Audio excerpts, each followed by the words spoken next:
Welcome back to episode 26 of the Block Runner podcast. I am your host, William, always here with your man, I-Man. I-Man's here. Thank you for being here again. Ready to cast, dude. It's been too long. Yeah. It feels like it's been long, but it's been about we never what was the last time? a week and a couple of days. We had an interview with Daniel Garcia. Yeah, that's the thing. It's because we don't get to shoot the shit when we're interviewing somebody, right? That's true. You gotta be all, I don't know. Question. Not look like total autismos on the cam. Be a little formal, right? It's like a new guy we just met. Yeah. But I think we did good with him. I think at first he seemed a little he's like, why the fuck am I talking to these guys? Yeah. I got a little vibe about that. Yeah. He probably just had like a long day at work. Like we called him at like 6 PM. He's probably tired as shit. He's like, damn, I don't want to do this. Yeah. But eventually he opened up and dude, we got deep into that conversation. Yeah, we did. It got real deep towards the end. I mean, we're talking about guns and we're talking about AI fucking and philosophy of identity and shit. That was pretty cool. I really enjoyed that conversation. Yeah, so did I. Yeah, I want to talk to him again. I mean, obviously, the reason why we talked to him is because we're so into Decentraland. Yeah. And there's been a lot of updates on Decentraland itself. And we're actively freaking balls deep into that universe, dude. Apparently, way deeper than we thought initially. We're so deep into it that we're almost leading the charge to certain extents. Yeah. I mean, it's hard to say because I'm not going to make a true judgment call as far as how, whether or not this thing will succeed until after the game jam, I feel like. Yeah. Or no. Until open, an open beta. Open beta, which is not too far away. I would say give it another 2 months or so, 3 months, and there'll be an open beta. Yeah, so that open beta, you would assume everyone who's actually actively working on something is gonna deploy by that point. Or else what are they waiting for? Yeah. So but right now, if you go into Decentraland, it's a closed universe, and there's a lot of desolate space. Yeah. And they even released a map recently with a mini map. Yeah, there's a mini map, but there's also a global map with from DCL Plazas. Yeah, exactly. let me pull that up. That's a good one. Bring that up. I guess DCL Plazas, that's not Decentraland itself, right? This is a third party. It's third party, yeah. It's like us. They're just into crypto and they talk about all kinds of stuff. Yeah, I think look at that. They got blogs, they got news. But yeah, that's the map right there. Yeah, so if I pan around here, you'll find our locations. So we have a location here. It's very close to the Central Plaza. Mm-hmm. And there's another location here. It's so damn expensive. Yeah, that's right. Oh, they put the second one on there now. Yeah, I submitted a request to add the second one. Cool. And so we had to add a little blurb and everything. All right. So what happens if we click on this? Okay, so they took a picture. Oh, what's it? Teleport in? Yeah. So from here, we can just jump right in. No way. Yeah. I didn't know that. Yeah, it makes it easy. That's so cool. I'm thinking this third party would just make it easy for people to have basically two maps all there in the game. Yeah. So you have the map, you have different locations that you can see, and then you just jump right in. That's the beauty about Decentraland is that all you need is a browser. Yeah. And eventually connect a MetaMask, which is a barrier to, I guess, a large portion of the population because many people don't know anything about crypto, especially not a MetaMask. So do you think DCL Plaza will be the on-ramp to Decentraland more so than the Decentraland.org website will be? Think of it as an accessory app. Meaning, when you're exploring in Decentraland, you want to have a place where you list all the locations that are notable. And so you would list them on DCL Plazas just to make everybody aware of it. Yeah, I think people, or Decentraland, I think ideally you want them to just organically find Decentraland and having an organic exploring experience, meaning they all spawn in the middle, what's it called? The plaza. The Central Plaza. Yeah, which if you go through DCL's portal, it's exactly what will happen to you. Then it's up to you to explore on your own, basically walking up and down the streets and find everything, organically. Right. But eventually you'll probably get to the point where you'll figure out DCL Plaza makes it a little easier. You just go to their website and literally find where everything is. Right. Which is convenient. Yeah. It's nice. Some people might not want to walk around everywhere. I think at first you should though. Yeah. You should explore and find things on your own. Yeah. No. Absolutely. I think you should spawn in the center. Is this map. music? It's just pretty loud. Can you hear it? Yeah. It's just really loud. But yeah, I think that's that's gonna be like the true Decentraland experience. Is gonna be all about exploration. I feel like. Yeah. Typically, I can turn this down too. Yeah, here's our game. Yeah. So, just from the map, you click on a link and you're in our game. Dude, is that bitch getting taller? Still 5 floors? It's still 5 floors, but Dude, now it's fucking huge. Now the jump height has changed. Oh yeah. It used to be double this height. Yeah. And we can technically make this 10 floors if we wanted to. Well, yeah, just for the jumping mechanics, I guess it doesn't really matter. Yeah. You don't need all that vertical space, right? You can't ever like reach it. There. Yeah. And so the other thing is the developers of Decentraland, they're going to allow people to control gravity on the scene level. So imagine you walk into our land here.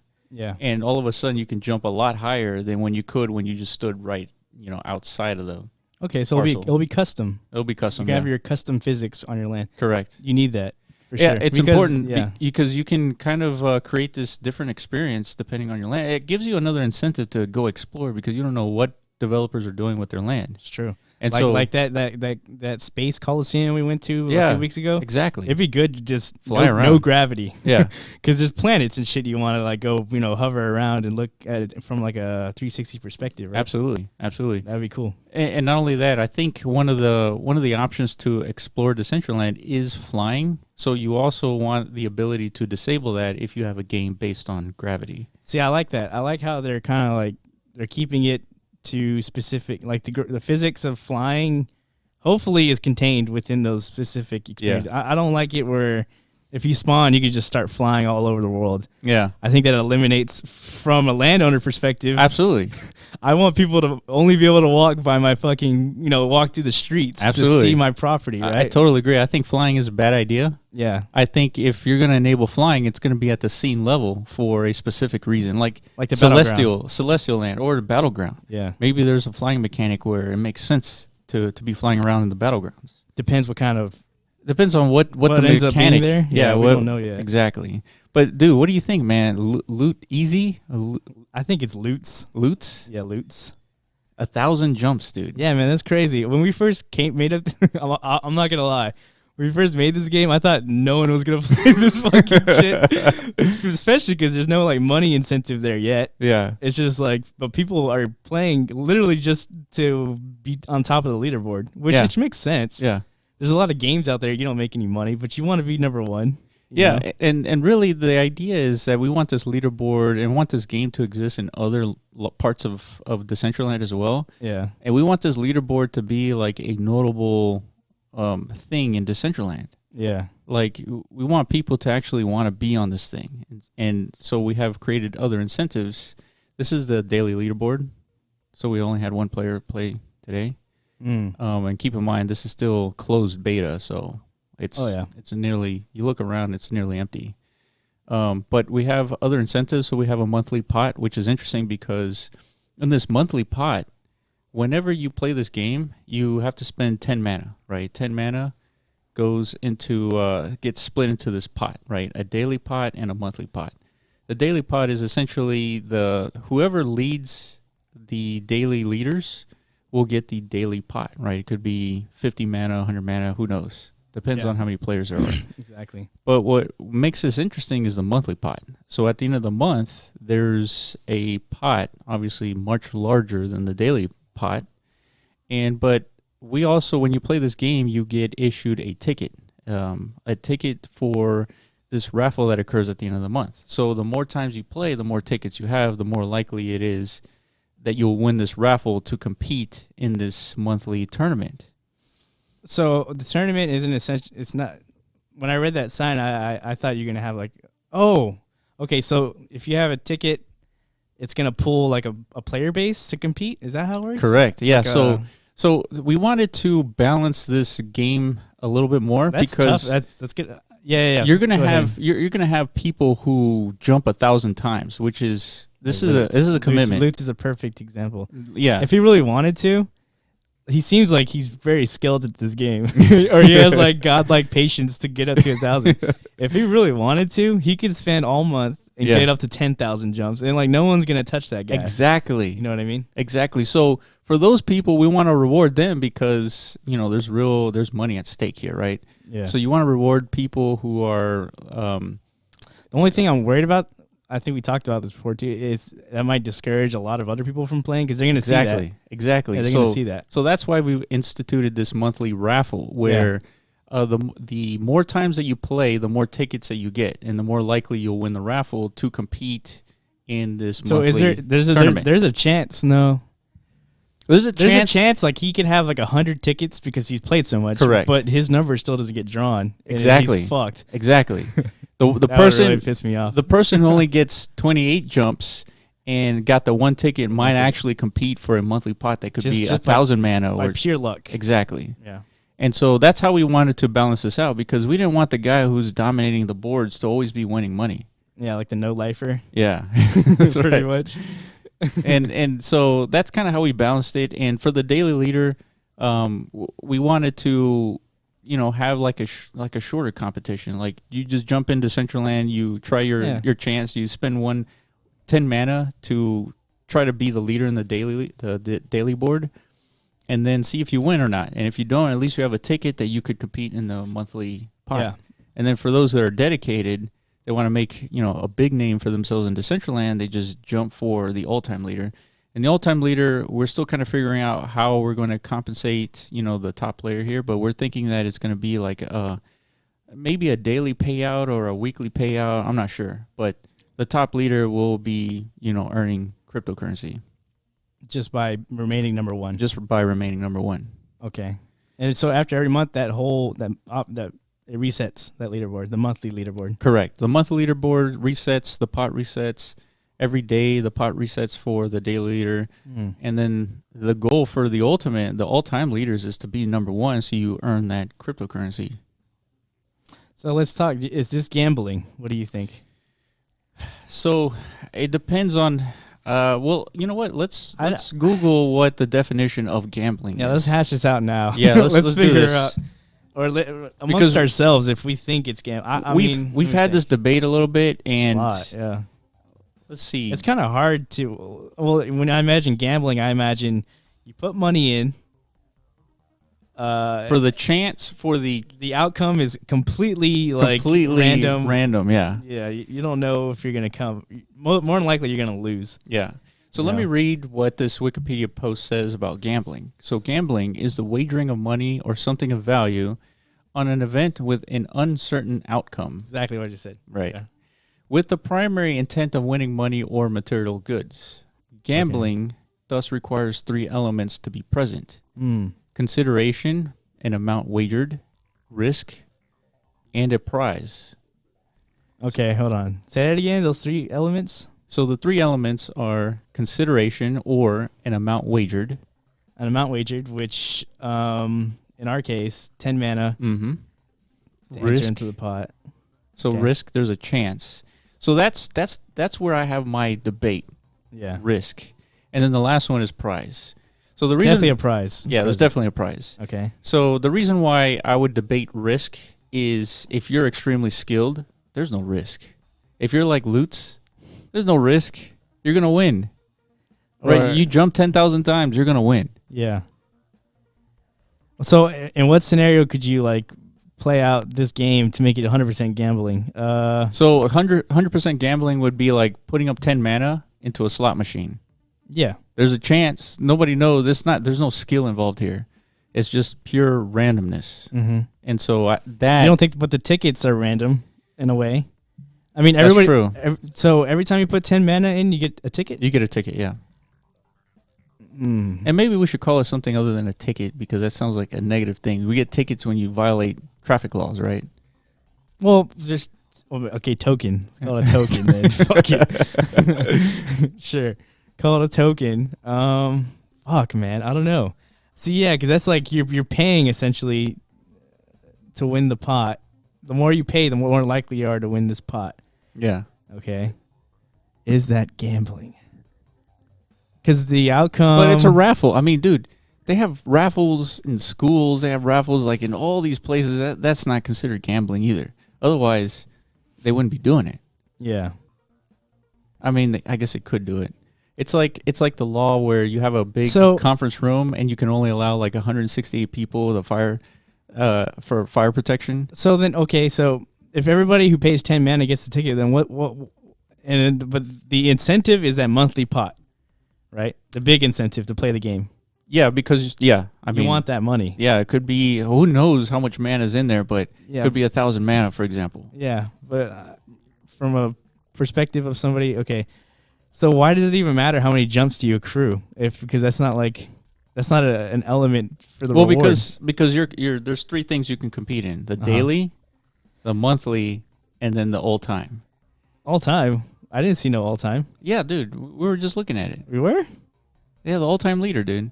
I thought that was the monthly leaderboard. No. This is all time leader. This is like. So where's the monthly? Oh, it's just a pot. It's just a pot. Yeah. Okay. So all-time leaderboards. As a matter of fact, we just started the month. So right now, the monthly pot is 531 mana of mana. Yeah. So that means, that means if you spend 10 mana, yes, and you get a ticket, yes, which you will, and we do a raffle and you win, you win to compete in this tournament. So the raffle consists of 10 players who we draw from this raffle. And those 10 players get into a last man standing in this game. So basically, literally at the exact same time, 10 players, they jump in this game, and they see who's the one who can last the longest. And, this could last for like an hour or 2 hours. Who knows? Yeah, that makes more sense. I think if you would do... So the alternative to this is say like fuck the last man standing. It's like if your name or number gets drawn, then you just win the pot. Like you could just do that, right? Right. And then that's more gamble-ish than this, right? Yeah, it is. Because there's actually some type of skill element to winning that pot, right? Yeah, right. Okay, that makes more sense. But okay, so another reason why we're doing this way is because we wanted to create an event in Decentraland where people come gather and watch these 10 players jump for right now, it's the 533 monthly pot. But I guess, and then the idea is to have like these games in multiple venues around Decentraland to increase the pot. That's correct.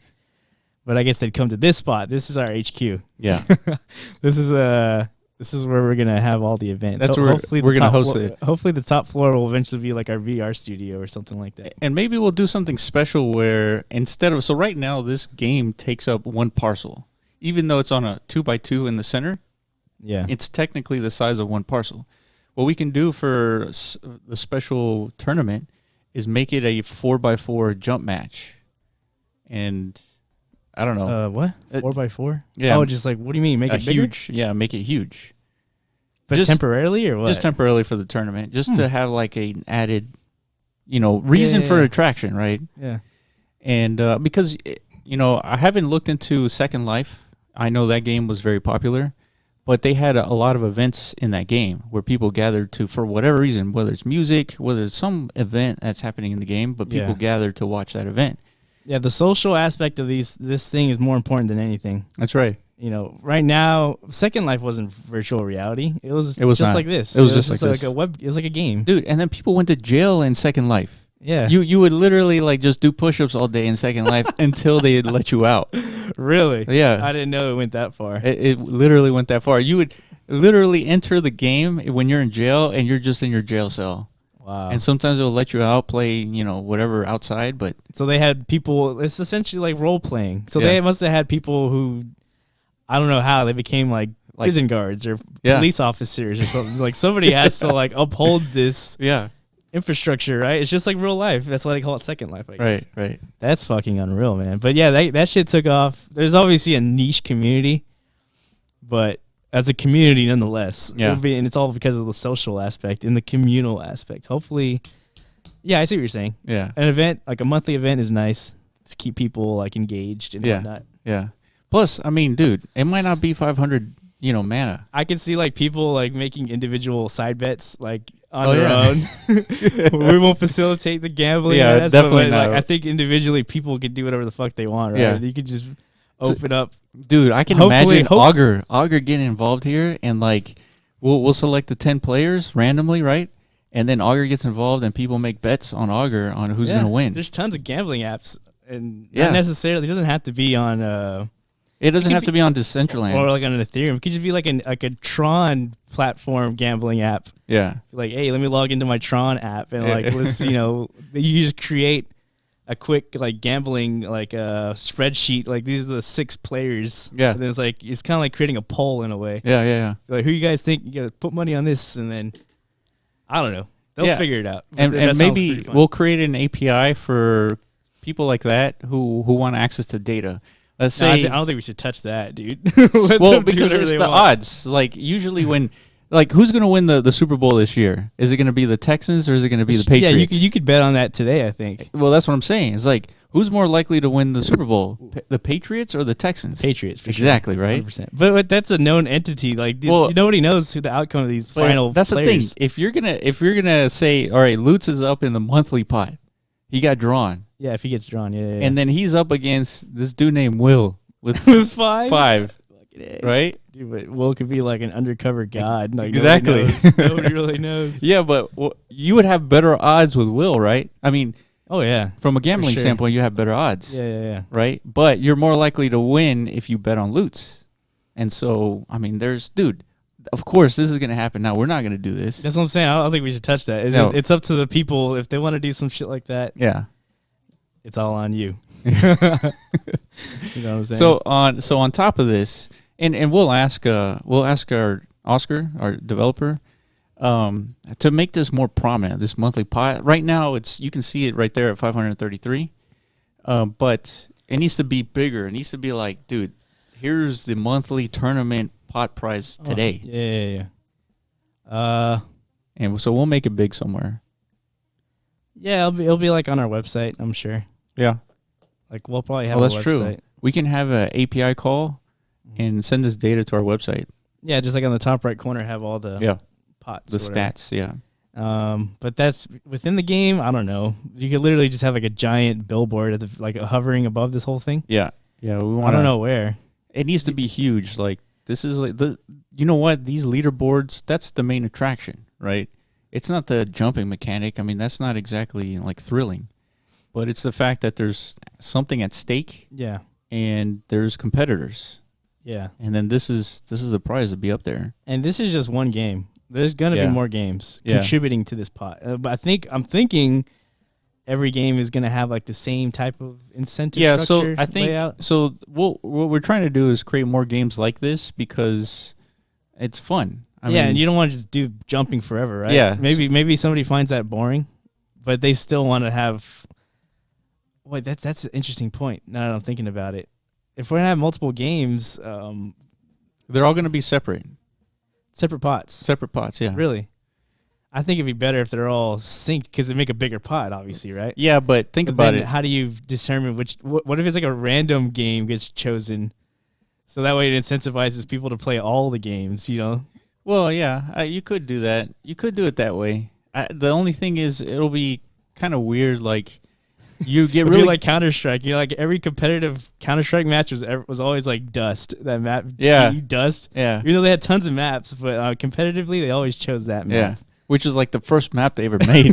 But for some reason, everyone just loved it. It's like the default map. But they have a bunch of maps. I guess it could do that. Like we can have a bunch of games. But the default competitive one is this, like the Block Runner. And it depends, like, because we have other games in development that we're going to put into the Game Jam. Yeah. It depends. Maybe the other games that we have, in research and development and R&D right now are more interesting or more competitive or more whatever. Yeah. We don't know. Maybe it's something like we could ask the community to vote for. Yeah. I know. Like if the monthly draw is coming up, be like, hey, which game should these guys compete on? Yeah. And then have get more community engagement, right? That way, like the people who aren't even competing can kind of like determine. Absolutely, that's true. That way we don't. It doesn't seem like we're controlling anything because we're not supposed to, right? Yeah, we're not. This is supposed to be Decentraland, right? We had we've witnessed hot debates about this topic on Decentraland Discord. Yeah, which I accidentally ignited, but yeah, because Decentraland. I think a lot of the people who are like deep into this project, they want it to be as, what's the word? Another word besides decentralized, but like hands off.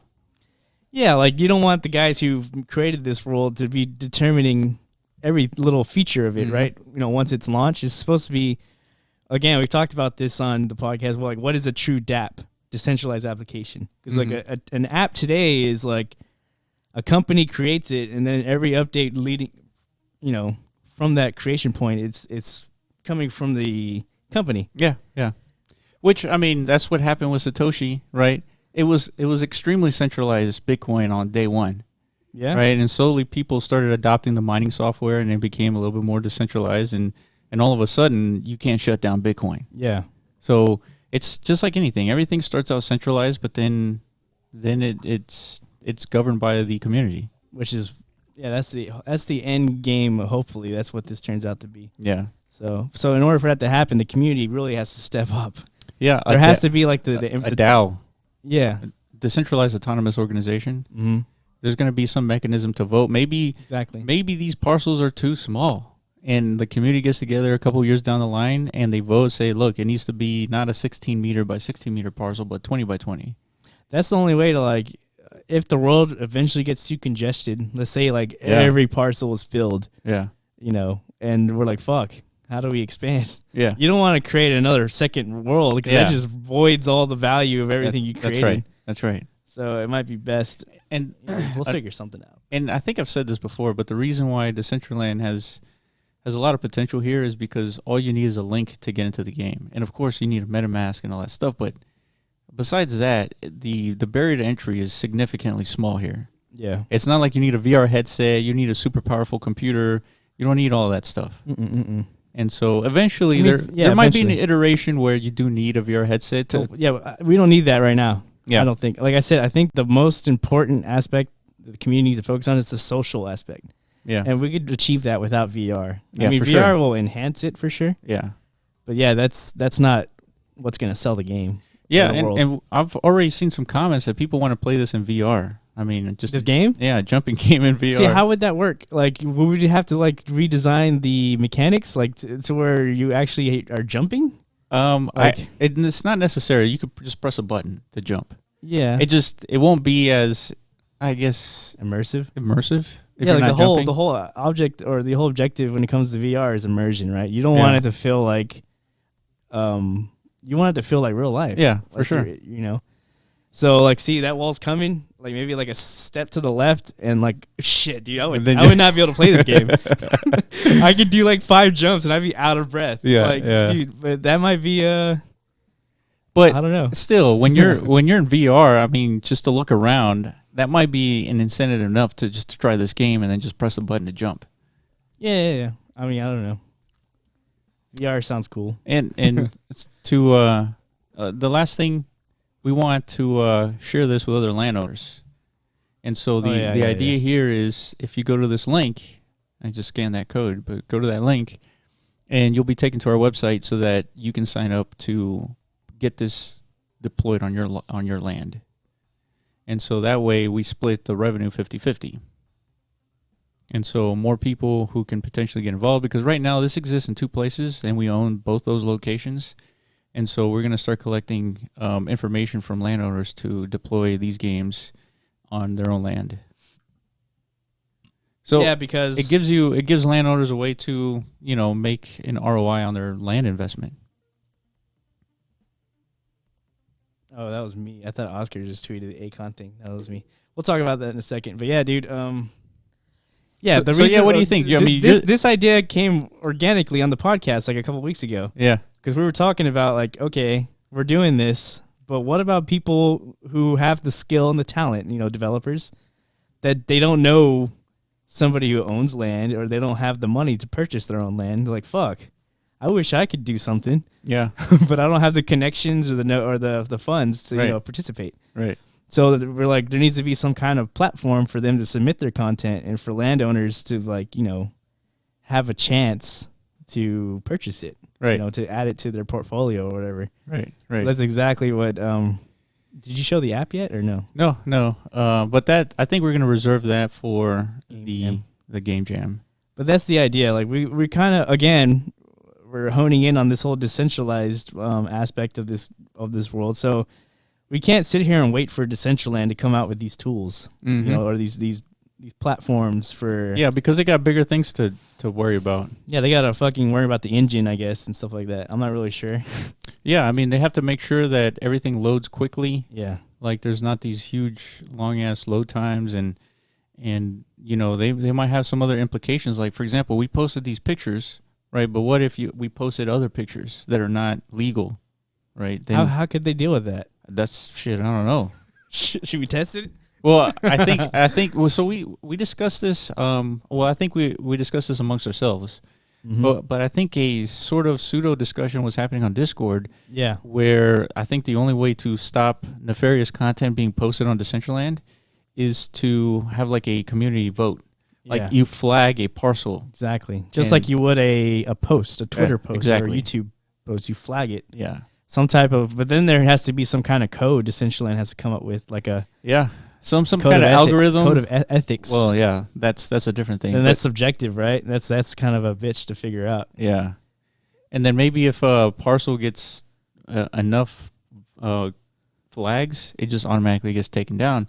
Which again, that's not exactly decentralized, is it? Exactly. That's the problem. Like one part of the world might think something is bad that another part of the world, embraces. So it's kind of, and Decentraland isn't like a United States entity. It's supposed to be a global thing. Yeah. So that's hard to like bind all cultural differences to form like a one world, entity in a way. Yeah. One world governed by every person from all over the world. They have to agree on like I said, a code of ethics. Yeah. Yeah. It's gonna be a bitch to figure out. I think there's got to be like some voting process. I think we can all agree on some extreme stuff like violence. Well, no. I don't necessarily agree. Dude, I'm okay with seeing like somebody's head get cut off. Dude, we can't have that on Decentraland. I'm okay with it, dude. I mean, I don't think we should. I don't think it's good for business. Yeah, it's not good for business. But I don't think that's gonna add to the experience of Decentraland. Well, it's fucking Decentraland, man. Like the name in itself is supposed to be. Yeah, but here's the thing: is if you can prevent real nefarious, universal nefarious stuff like child porn. Yeah, I think universally that's shunned. Like nobody's cool with that, right? Except for the pedophiles. If you can take that down, then it's a slippery slope. What else can you take down? Exactly. So then it's like violence. Then I say yes. But then take it down. You say no. How far do you go with this violence thing? Like, what if somebody is not okay with like seeing somebody get pushed? Like, let's say that's too aggressive for me. Then we're getting into this gray area. Like, how do you determine the line? Like, this is too violent. Well, it depends. If they get pushed onto a knife, all right, that's onto a knife. Okay, so maybe it's like this. So it's like maybe we have dedicated areas for like violence. I don't know. Maybe there's like a city of violence. Well, they were supposed to be like a District X, right? Yeah. Like that's the dedicated district for like sex and porn and nefarious, not nefarious, but like naughty shit. Yeah. I think I don't think that's, which I think is okay. I think it's okay too, but I think there's some legal implications. Like you have to spend more money legally to support that content on your platform. I think the problem is like we're building like a low poly universe, which is like fucking kids are used to this shit, right? It's almost like their target audience eventually is going to be like children. Yeah. And then you create a world filled with porn and like dick sculptures like around the streets. Like who knows what District X is gonna look like, but that's what I imagine it. If I was designing District X, well, I wouldn't get too excited because it's not. Yeah, I heard it's not even. It's not really going anywhere. That's disappointing to me. You know what? I mean, I'm 29. I could say adult content. Yeah, I'm cool with it. Yeah, and it is disappointing because I mean, as we know, when it comes to technology, the first industry to adopt new technology is the porn industry. Of course. And the porn industry has... You don't think Pornhub would like to have their own like VR porn gateway on Decentraland? Well, yeah. I mean... That'd be fucking awesome. See, but that's the thing. I don't know if there's anyone within Discord or our network that has access to porn companies.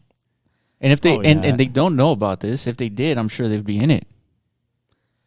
But that's not to say that they won't catch wind. That's true. Yeah. I don't think we should like hamper that possibility. Well, that's true. Because porn is a big industry. It's a big moneymaker. Yeah. If you're looking for adoption, there's a big audience for it. Yeah.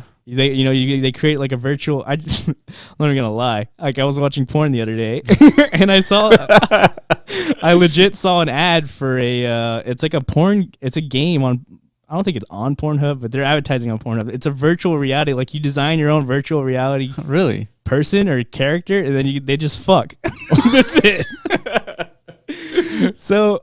I mean, they're looking for virtual reality. I think it's literally for like those people that have, the Oculus. Okay. Like you can put it on, you design your little character, and I don't know how the insemination occurs, but it does. So that's hilarious. It is hilarious. I saw that and I was like, "Holy shit, dude!" That's what I'm saying. They're creating content for VR, so that makes amazing. Sense. That's amazing. And then, dude, in VR, you could be anything you want. Exactly. So like if you have a tiny Willy in real life, all of a sudden you got this giant hung dong. You can finally live your, fantasies out. It'd be freaking awesome. Yeah. No, I totally agree. I think they should just leave it open and have that at least an opportunity for them to do something with it. And they will. They got the resources, they got the funding to do crazy shit like that. That's how they've made a name. Yeah. So I think at the beginning it'll be like the Wild West, just like everything is. Like the internet was the Wild West at the start. Cryptocurrencies, Wild West. Any new technologies, like the Wild West phase. So it's kind of like you got to give people that time to adjust and adapt and figure out like what are the barriers. Yeah. Like I think right now, at least with the internet, it's getting like so extreme. Like we're going too far with these barriers and shit. Oh, with the censorship? Yeah. Yeah. Yeah, when it goes to like Alex Jones you're talking about. Well, just I guess it's just like corporations in charge and governments in charge of like what the barriers are. Yeah, but yeah, something like this, there needs to be a platform to where, like you said, if we would post it right there, like next to all these other images, like of child porn. Yeah. Somebody who like walks up there and sees it needs to be able to like set off the red flag. And as a matter of fact, they kind of already started implementing it. So if you click on the mini map here, it says report scene. Oh shit, that's perfect. Yeah. Okay, so they know. Yeah, so they're prepared. Yeah. I think they know that's like going to be one of the biggest problems, like because that's going to soil their image for sure if it's nothing but just disgustingness. Yeah. And so we have some other cool developments that kind of do something with like dynamic content here, which is cool, which we'll reveal during the game jam. Yeah, we're looking at images of Joe Rogan podcast guests, I guess. It happens to be, I think it's just technically we want to showcase like the most notable people. Well, yeah, I love NDT. Yeah. I think you do too. Which he was on, he was on Joe Rogan, last week. There's Andrew Yang. There's our math hat right here. We got in a couple of days. He's coming to our hometown. That's right, Houston, Texas. Yeah, I think we're gonna go. We are gonna go. We're gonna take gonna take the camera. Oh yeah. Yeah, and just record the whole rally or whatever we see there. Just make a little 2-minute highlight video. Yeah, I want to like go to the extreme, like make a sign or something. Something. Get his attention would be fucking awesome. Yeah. I don't know if you do that at rallies. I think you do. I think I remember like every time Trump has a rally, he's got a ton of white folk behind him with like their freaking MAGA signs and stuff. So why can't we do that? Like, we get a seat behind him on his when he's speaking on this podium. Just a straight up like Bitcoin sign or something. Right. Like, that'd be perfect. Our QR code. Or like Andrew Yang is Satoshi or something like that. Like that'd be fucking hilarious. That would be funny. Make the news, right? Yeah. Yeah, so they caught him crowd surfing the other day on a different rally. Did you see that? Yeah. He was crowd surfing? It was a pretty clean crowd surf, dude. He must not weigh very much. Yeah, dude, he was just standing there, and all of a sudden, people just picked him up, and he just started crowd surfing. Usually when you see people crowd surf, it's like... They jump from a stage. Well, yeah, but also, like, somebody can't hold up the weight, so he's like... Oh, yeah. He's like flopping around and shit. Exactly. Yeah. But that was like clean. He was like stayed still the whole time. Like he was planking on top of people. It was like, damn. Yeah. That's pretty impressive. Right. And it was funny. It seems like he's done that before. Yeah, that's maybe funny. Like at a concert, like when he was in his teens or something. I don't know. Well, yeah, when he tweeted it out, he says, well, I haven't crowd surfed in a while. Oh, so he has done it before. Yeah, but I think he was playing. I don't know, man. He seemed like he really knew how to crowd surf. He like stayed completely still. Yeah. Like he was perfect. Well, MSNBC showed the crowd surf, but they got his name wrong. They said it was John Wang. John Yang. John Yang. Yeah. Yeah, I see. And so there was a Twitter hashtag going viral. Who is John Yang? See, the problem is, like, I wonder if they did that intentionally. Dude, there's no way they fucked that up. Yeah, there's no way. Yeah, I think they did it intentionally. Just to kind of like... Come on, John Yang. Come on. His name is not that difficult. Everyone knows who Andrew Yang is at this point, but there's definitely like he himself has shown examples of like media... media blackout. Yeah. Yeah. Like, they'll just... Like, there'll be like a poll of like the top 6, and he's like number 4, but they'll just like skip him. Yeah. What the fuck is that? Yeah. You know what I mean? So and it's happened numerous times. Like, it's a real media blackout. The last time I've seen this happen was Ron Paul. Like, really? Legit. Legit blackout. Like, to where like they'll be asking him questions and he says some shit that's like awesome. They'll literally just cut off his microphone. Like, really? It happened all the time when he was running for president, dude. And it outraged me because I was a big supporter back then. Yeah. I like Ron Paul too. But it's like Bernie Sanders. These guys are like too old, man. Dude, but he was running like 10 years ago, 12 years ago. Like, and he's still kicking. He could have done it. He could have done it. Yeah. You know, he had great ideas. He wanted to end the Fed. You know, he addressed all these issues before the collapse. Yeah, you know? before cryptocurrency too. He was talking about how the Fed's a fraud. Yeah, like he knew all the way from the get-go, and he wanted to do something about it, but nobody...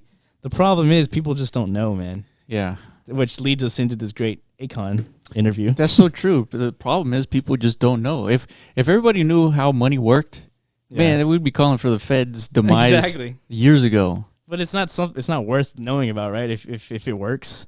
I mean, it works in the sense that like everyone gets their money from their job. We're getting our, it's in our bank.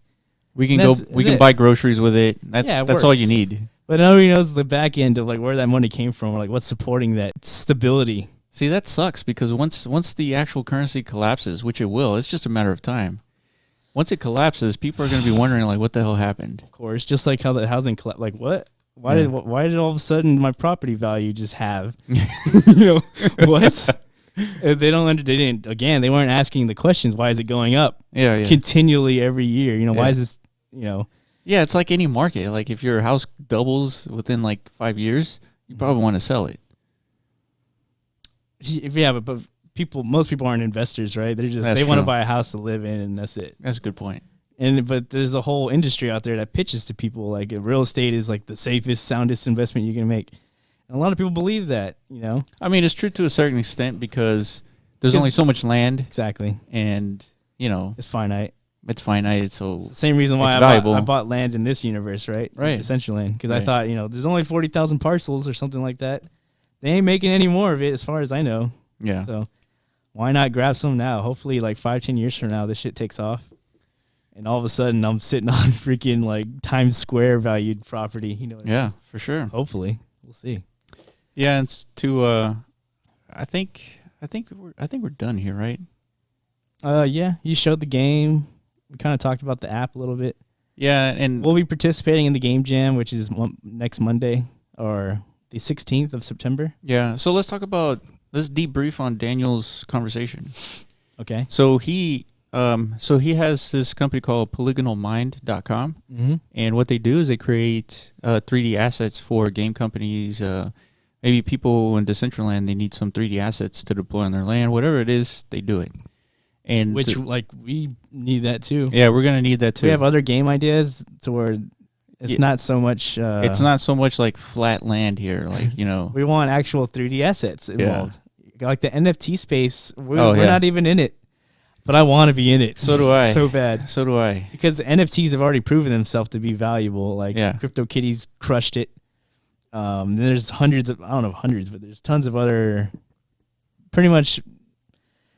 What are other iterations of the same? Yeah, I mean, we had that Formula One car which we've talked about before. Yeah, and when Maddie came on, he showed us a bunch of other ones, but like some horses, some race horses. Oh, that's right. And then there's Ethermon, which is like Pokemon but different. Exactly. Which they are going to deploy in Decentraland. I've seen like some videos of the 3D animals, 3D monsters, and just like in kind of like an animation, like a repeating animation, but I think I saw that. It's like a little indoor stadium. Yeah, it had a dragon like there. A coliseum in there or something. And Yeah. there's like a little field for them to battle. That's right. Which is dude, that's cool. It's cool, but man, that's so complicated to code. Exactly. It's extremely complicated. Yeah. Like it's such an undertaking that it's going to take forever for something like that to come out. You think so? Yeah, I think there's simpler versions of what Ethermon wants to do that they can deploy sooner rather than come up with like 100 monsters, a way for each of them to battle each other, come up with like all these like fight moves, like that sounds complicated. It's really complicated. And then you gotta animate them in 3D. Yeah, but that's what they do, right? Like they're professionals at that. Well, yeah.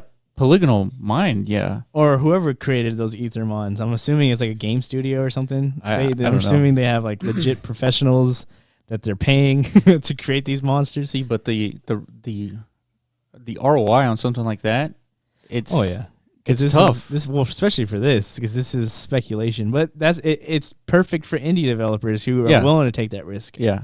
I watched like a good a talk by. I know a lot of people don't like this guy, Brock Pierce. Yeah, I don't know if you watched it, but he was very. You sent it. I sent it to you. Yeah. It was like 20 minutes long, because he's like, and it was only like a month ago when he did this talk, but he's super into the gaming aspect of blockchain now. He thinks that's like what's gonna sell blockchain. Oh, absolutely. I agree. Totally. Like I think for sure gamers are gonna be like the first ones to understand. Yeah, it's funny because technology. It's you have the porn industry adopt like new technology, and then right after that, it's like gaming. Always community. Gamers. Yeah. They're always like touching like new stuff way before everybody else does. Hell yeah! Like digital currency, first of all. Digital currency, social media. I remember like emojis and like abbreviations and shit. Only gamers did that. That's right. Like WTF. Yeah. LOL. Like Raffles copter and shit like that. Gamers created that whole lingo. Everything. Yeah. And then all of a sudden the normies grabbed onto it and like turned it totally.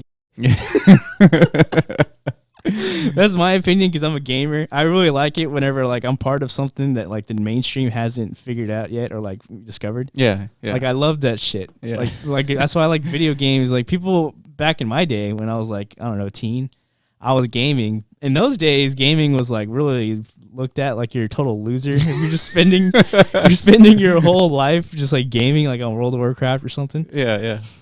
Nowadays, like this new up and coming generation, it's like everybody's gaming. Yeah. And it's just like a way of life because it's just I think the kids finally realized or we've created the tools, the on-ramp to gaming. Yeah, because back then you had to convince your parents to like buy you this expensive ass computer. Yeah. Most parents would never do that. Yeah. But nowadays we have like phone games. Like everyone's got a phone. Well, on top of that, like if we go back to what Daniel said during our conversation last week, he said that he learned English by playing WoW. That blew my mind. That was crazy. Because how many people have learned languages and other financial kind of hygiene from video games? I never even thought about that. Yeah, but man, it makes sense because like WoW is like.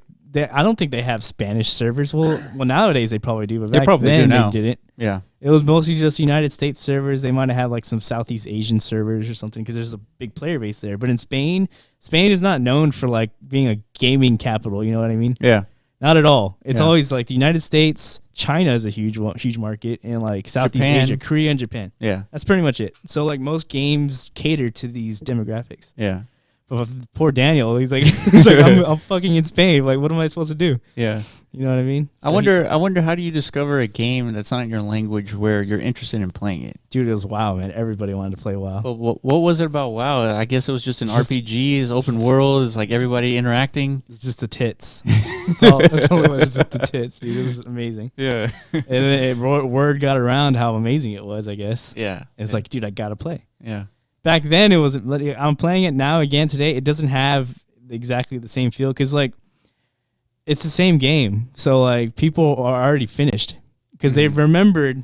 how to do all the boss fights and stuff from 2004. Mm. And there's already people who are like max level. They've already cleared every dungeon. So when I see that, I was like, dude, that kind of like turned me off. I was like, fuck. Yeah, not everybody was discovering at the same time. No, everybody just knows. They just knew everything. What to do. Yeah, like the game it still feels amazing, and like the experience is still good. But as far as like the community, it's not as good as it was, because everyone knows what to do. Mm-hmm. You know what I mean? So what about the connection? Did anything improve? Like, is it more stable? Anything? I mean, is it the same? Like exactly the same? It's exactly the same. The only thing that was different from the launch was there's so much demand, there weren't enough servers, so you would have to wait 4 or 5 hours in some cases just to get in the game. Huh. But they already fixed that. They doubled the amount of servers, and then they allowed like free character transfer. So they incentivized people to like move from overpopulated servers to less populated servers. Oh, because they used to charge for that. They used to charge like $60 or something if you wanted to move your character somewhere. Huh. Wow. Yeah, but now they're doing it for free because it's such a problem. Yeah. But that's it. The game runs smooth as hell. Like, it's perfect. Well, I mean, so point is gaming has really added to humanity. For sure. By far. Technology, at least, the advancement and the adoption of technology. Which is annoying when there's like a mass shooting and they start blaming games. Yeah. If we go back, in the early 50s and 60s, maybe how old are comic books? I think they go all the way back to the 1930s, right? I think so. So if you go back all the way to those times when comic books were first coming out, a lot of people attributed to violence were due to comic books. Yeah. And so any medium that has any violence in it, it's always blamed for, bad things that happen. Yeah. And so that's why it's so like annoying, because us gamers who have played games, they know that it doesn't trigger violent behavior whatsoever. Mm-hmm. Now there might be a case where you might get an idea, you might be encouraged to do it because of a game, but it's extremely rare. And if games were the cause of these violent behaviors, it would be happening all over the world, because games are all over the world. Yeah, like freaking Japan's like the most peaceful freaking population on the planet. And they probably game the most. They game and they live they pretty much live in alternate realities with anime culture. Like, it's true. Their nose is always in like an anime book, or they're always watching like an anime, or they're playing a video game. Yeah. They embrace. I think they're gonna be like the biggest like virtual reality adopters, like before anybody else. Yeah, that's true. I don't know. I'm not sure what it is about their culture, but apparently they're like the nicest. From what I heard, I've never been there, but people who travel there, it's like you could leave like your wallet on a bathroom's like toilet. No one will take it. Like they're that peaceful. They're that like they're not looking to fuck over anybody. They just want to go to work and then just go home and just chill. I think that's the reputation they have. Yeah, I mean, I've seen some videos where people are leaving like their backpacks and their laptops on a coffee table. Exactly, or like a park bench. Yeah, and they just leave it there, and then they just come back and it's still there. Exactly. It's just like their culture. That's so if you foreign. do that here in the fucking like in New York City, that shit's gone. It is. Like in 5 minutes, someone's gonna see that. Like, yeah, they're gonna look around and like scope out the area. It's like, all right, shit, this is mine now. Yeah. So I don't know what that says about our culture, but scarcity mentality. What do you mean? Kind of like let's say for example, if everybody had enough food and shelter, would there be any reason to break into a house? Literally everyone has food to eat. Yeah. Would there be? But food isn't like what's in demand these days. Well, nowadays, no, think about it. It's not the food that's in demand. It's the resources to get the food. Money? Yeah. Yeah, exactly. Like people, like my dad's car just got stolen this week. Yeah. So why do you think it got stolen though? That's where I'm trying to get at. Well, some dude, because they didn't hit our house. They hit like 4 other houses in our neighborhood. Like they just like went down the street, looked in everyone's car, see which ones were like open. They broke into 4 other vehicles and like took any electronics they found or anything like that. Mm-hmm. And they got to my dad's car. I think he left his keys in his car. Come on, man. So we made it extra easy for them to just take off with it. He was like the only one who did that. So of course it's gonna be gone. But he lives in like a nice neighborhood. He I guess he assumed like this will never happen in here, but you can't assume that, dude. Yeah, you can't assume that. You can't. I've everybody else, like me and my mom, always tell him like, dude, stop doing that. Like, yeah, put your keys in your house. Yeah, it's sort of like a discipline thing. Like you gotta like mentally do like a checklist every time you leave your car. It's like I got my keys, I got my wallet, I got my phone. Yeah, now I can go inside. Yeah, I always do like the tap. I tap every pocket just to make sure everything's there. Yeah, always do that. It's like habit. Yeah, but yeah, man. So we got Andrew Yang coming. So there's a lot of stuff going on this week. Oh yeah, that guy. He's the Doom guy. That's a good ass podcast episode if you want to watch one. Yeah, he started Doom, man. Well, no, he's the CTO for Oculus Rift, which is fucking awesome. That's right. Which is, if there's somebody you want to be in charge of, it's this guy, Doom. Yeah, this guy was like the pioneer for first-person shooters. Yeah, that's right. So he's gonna know like what's needed. You know what I mean? Yeah. He understands like immersion. Yeah, that's good. That's Joe Rogan. Everyone knows who that is. Good old Joe. He's the biggest podcaster on the planet. Yeah, he's the one who's inspired everybody to do this shit. Pretty much, yeah. And then there's Elon. It's just chilling, man. He's like the most famous pothead in the world now. That's it. And then there's us. There we go. Oscar there. Yeah. That's probably like when we first launched Descent that's when we first launched this game right on this plot of land here. Yeah. It was definitely not as big as it is right now, but that was day one, man. Ground zero. Yeah, hopefully this shit turns. Hopefully whoever's listening to this gets to play. Hopefully people come back to this podcast in the future. Like 10 years from now. Like when all of a sudden it's like a metropolis. Exactly. Like you just see nothing but the block runner in the horizon. Everywhere. Then hopefully they come back to this podcast like, holy shit, this is how it started. Yeah, Like 5 years from now. That'd be pretty dope. Yeah. So let's go explore a little bit. I want to show you something. Okay. Damn, dude, that was a long drop. Yeah. All right, so let's go.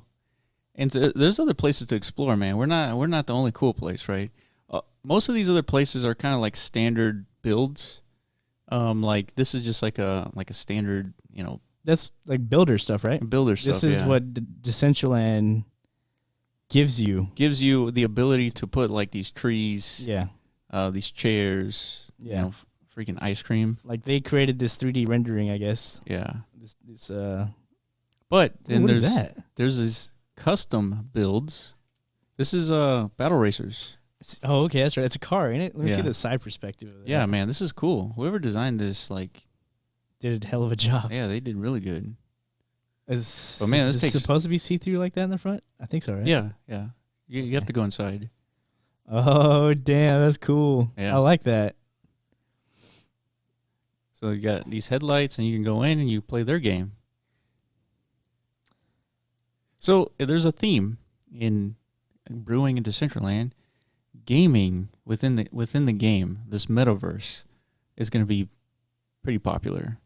Oh yeah, like we just talked about it. Like blockchain gaming is going to be a hit. I think.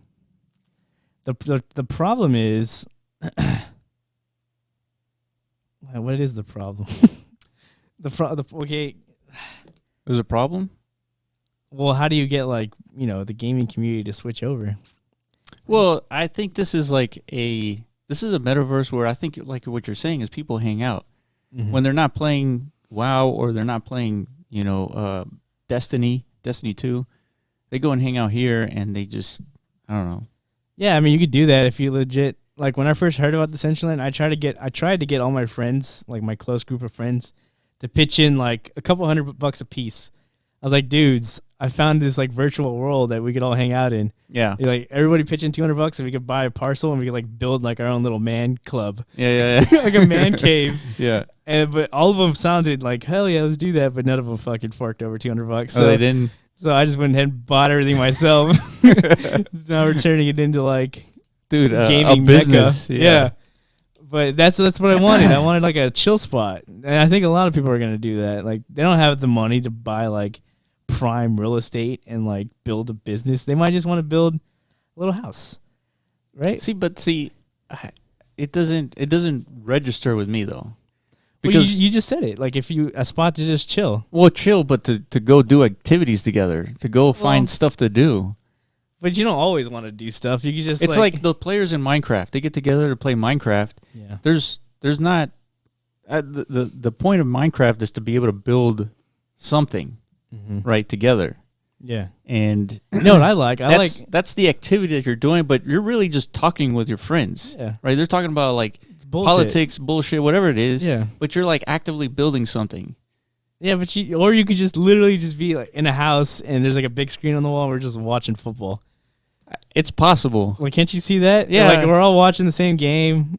But it's delayed by like 10 minutes. It'd be like super laggy and shitty. You're taking off your VR goggles to look at your phone to look at the score. Yeah. Hopefully, it's a seamless experience in the future. To where it can be. It can be. I don't see why not. Yeah. What would that take? I mean, I was watching the game on the internet, so it's just a matter of taking that screen and just putting it in the game. Exactly. Like you just, like right here, instead of that game, it would just be like a screen on the wall. Mm-hmm. And then people just come over just to watch the game, and we're all in our VR headsets, and we're all talking to each other. That's a cool social experience. Yeah, especially in VR. I think it has to be because you're there. You're there with your friends in some virtual gear. Yeah, I wonder if if this, I mean, probably not, but I wonder if it's going to get to the point where we can actually interact with the other characters. Like, if I wanted to, could I just like slap somebody? I don't think so, right? I think not yet. You could. I mean, you could create a collision between the hand and the face, yeah. But they're not. I mean, you won't feel it. You'll hear it. Maybe you'll hear it, and that's good enough. Like a slap sound. Yeah, that would John be funny Carmack enough. guy was talking about that. Like he's had people back in his Doom days, like in the 90s, could come up to him with ideas like if somebody would legit design like a vest that had like impact zones. Like if you got shot in the game, you'd feel it. Yeah, like that idea has been around for so long. Yeah, like, and that was like in the early 90s. In the 90s, yeah. Like imagine if you're playing Doom and like a monster shot you. It'd feel like a fucking like a paintball just hit you. Like and then Carmack's like, I don't think people want to play games and like come out bruised. Yeah. You know? Especially in that time where you had to use like hydraulics and like serious equipment. Yeah. But these are the big questions like these VR guys have to address. Yeah. Like talk about. But this is cool. I like this. Yeah. This custom shit is great. And I'm glad they're our neighbors too. That's pretty cool. Yeah, I was completely by chance. Like we did not know that this was here. No. But yeah, they got a good 3D artist, obviously. You can't play the game? Not yet. Yeah, we can. Should we? Or I don't think we should. You don't think so? No. I don't no. This isn't our game. We shouldn't play it unless and it's like closed beta, you know what I mean? Yeah, I mean, it's so right now these guys are updating it for the latest SDK build. Yeah. And so it's a little janky, but yeah, they might not want people to see the jank. Yeah. Let's leave it alone. Yeah. Well, you get the gist. Yeah. So here are the rules. And they have their own leaderboard, by the way. I don't know if you've seen this. No, let me see. So they have an all-time leaderboard.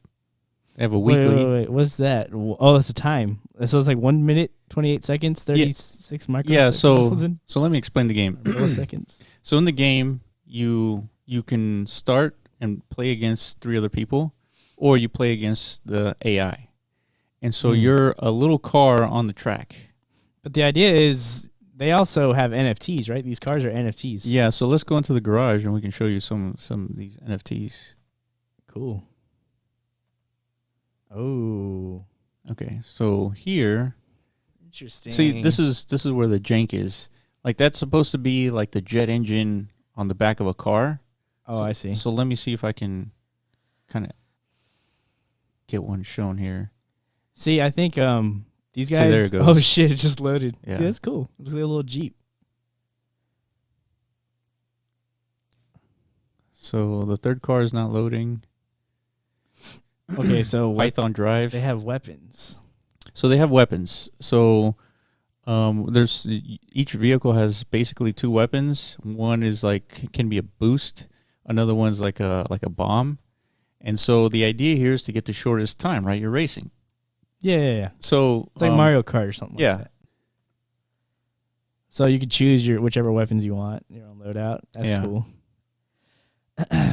I thought like if I were designing this, I'm not saying it's bad or anything, but like each little NFT car comes with its own like set of weapons to kind of like add value to your car. You know what I mean? Yeah. That way, like a really rare, expensive car would have like super powerful weapons, right? Yeah. That's how I would do it. So there's some you run into a couple of game mechanic faults. I don't know how to describe it. Yeah, I'm where sure it's there's pay to win. Like you can buy like the rarest vehicle, the fastest one, the one with like a 99 on everything, durability, speed, power. Yeah, I mean if it's on the marketplace for like 10 grand and you're like this crypto nerd, it's like got like millions in the bank. Yeah. Why wouldn't you buy that? And then you're winning every single game. Exactly, that is a problem. So pay to win is not exactly like the most optimal gaming experience, good point, which the gaming experience, the gaming industry deals with right now. Yeah. If you play Destiny, there's nothing that you can buy that will make you will give you better weapons, better gear, better anything. The only thing you can buy is like emotes or skins. Stuff to look cooler. Yeah, that's about it. Which that's acceptable. What's not acceptable is the whale out there who's just beating everybody because they have all the money. Yeah, for sure. So they're working on this. That's why it's. But this is what's cool. I like. So they have an NFT market, which is non-fungible token, which is essentially like a unique virtual asset, and then you can deploy this motherfucker into a game. Yes, that's never been done. I don't think. Yep. Not that I know of. That's really good. Like these guys are utilizing everything as far as like how far you can go with blockchain and video gaming. And the only thing is like you have to optimize the opportunity with the amount of players. Like on day one when Decentraland launches, there's not going to be 10,000 players potentially. No. Well, there might be, but there might be. Yeah, who knows? There might not be also. Yeah. And so you have to kind of take it easy on the amount of investment here because who knows how much this is costing. Like this is not cheap to build. Oh, I see what you're saying. Yeah. So if you spend like $50,000 on this, how long is it going to take for your return on investment? That's the thing. Yeah. Like you got to build up to this. Yeah. That is a problem. It's kind of like and which it is a problem because all of a sudden you spend all this money, you have this cool game and it launches and it works, but it's such a large investment that the return on that investment takes such a long time that it could potentially get abandoned, and that it just sits there with no updates, nothing's happening. Yeah, and then all of a sudden the players who spend their money on these NFTs, they're sitting with useless. Bitching. Yeah, I mean, that's a risk for anything. And ultimately it's an NFT, so some other developer can take those NFTs and add them to their game and do something with them. But true. Yeah. So all is not lost, and even in that scenario. But of course, you have cryptocurrencies out there that are worth nothing for a reason. It's true. So it's just another form of speculation. Yeah, you just got to balance it out. You speculate on these NFTs just like you would a cryptocurrency, I guess. Yeah. Like those people buying those Formula 1 cars. Aren't they supposed to build like some kind of experience on Decentraland or something? That's a good question. I don't know. I thought I heard that somewhere, but yeah, there's just you're limited to like the space that you own. That's the thing. It's like if you're gonna have a race, like you're only you only have this much space. You can't like well if you only own what is this like a 2x2 or something probably. No, this is much bigger. This is like a 2x3. Oh yeah, it seems a lot long. Yeah, it's a car. It's a little longer than it is fatter. I mean, that's a pretty decent chunk of land. Like that's a well. Not only that. I mean, look how tall our building is. If we go over here, okay. Our parcel is a 2x2. Yeah. So it's essentially, it's extremely tall. It's 4 connected pieces of land. Yeah. It's the square. This is a 2x3. So the more parcels you have connected, the taller you can build. Exactly. So these guys are not taking advantage of their height ability. Yeah. But So I guess they don't really have a reason to. I mean, no, they don't. They don't. But maybe eventually they'll modify this car to make it taller. Yeah, or that would mess up the whole look of the car, though. Or build like maybe this car sits inside of a huge garage, and you can build on top of that garage. Just like another floor. Another so you floor. Could have another floor of game. Right. A second floor, a different game or something, a different track. Right. I don't know. And so the other thing, you know, I'm just like starting to nitpick here, but let's say if we go in here, we're gonna find, you know, this thing. What like, thing? What are you that gonna? Cart? Yeah. What are you gonna do with this? What about these fireworks? Yeah. It's like let's build something let's build a world that it's not. You can't reference things in reality. Oh, You see what I'm saying? Like this is yeah. a virtual world that. Well, because this is a builder, and all they have right now are like 3 or 4 different options. Oh, I get it. Yeah. It's just we gotta like try, really hard not to make the world look like the real world. Well, this is Kind why. of like this. This is Look at why. this. What is this? Will you find anything in the real world that looks like this building? Is the gray the building? Yeah. What is that? It's just like an inverted pyramid. It's an inverted pyramid. Interesting. See this monolith, whatever this is, it's interesting because It's not. it's not like a tree or Yeah, a I see what you're tent. saying. You want to see like some weird shit. you can't even think of. Like, Yeah. holy fuck! Like I wouldn't have even thought of that. Yeah, it's true. It's like, what's the point of trying to make like a realistic experience? Like It's got to be as close to Ready Player One as possible. Ready Player oh One. shit, you can go in there. Yeah. Let me see. Ready Player One is like you see stuff that you're not going to see in the real world, and that's Yeah. the point. I agree.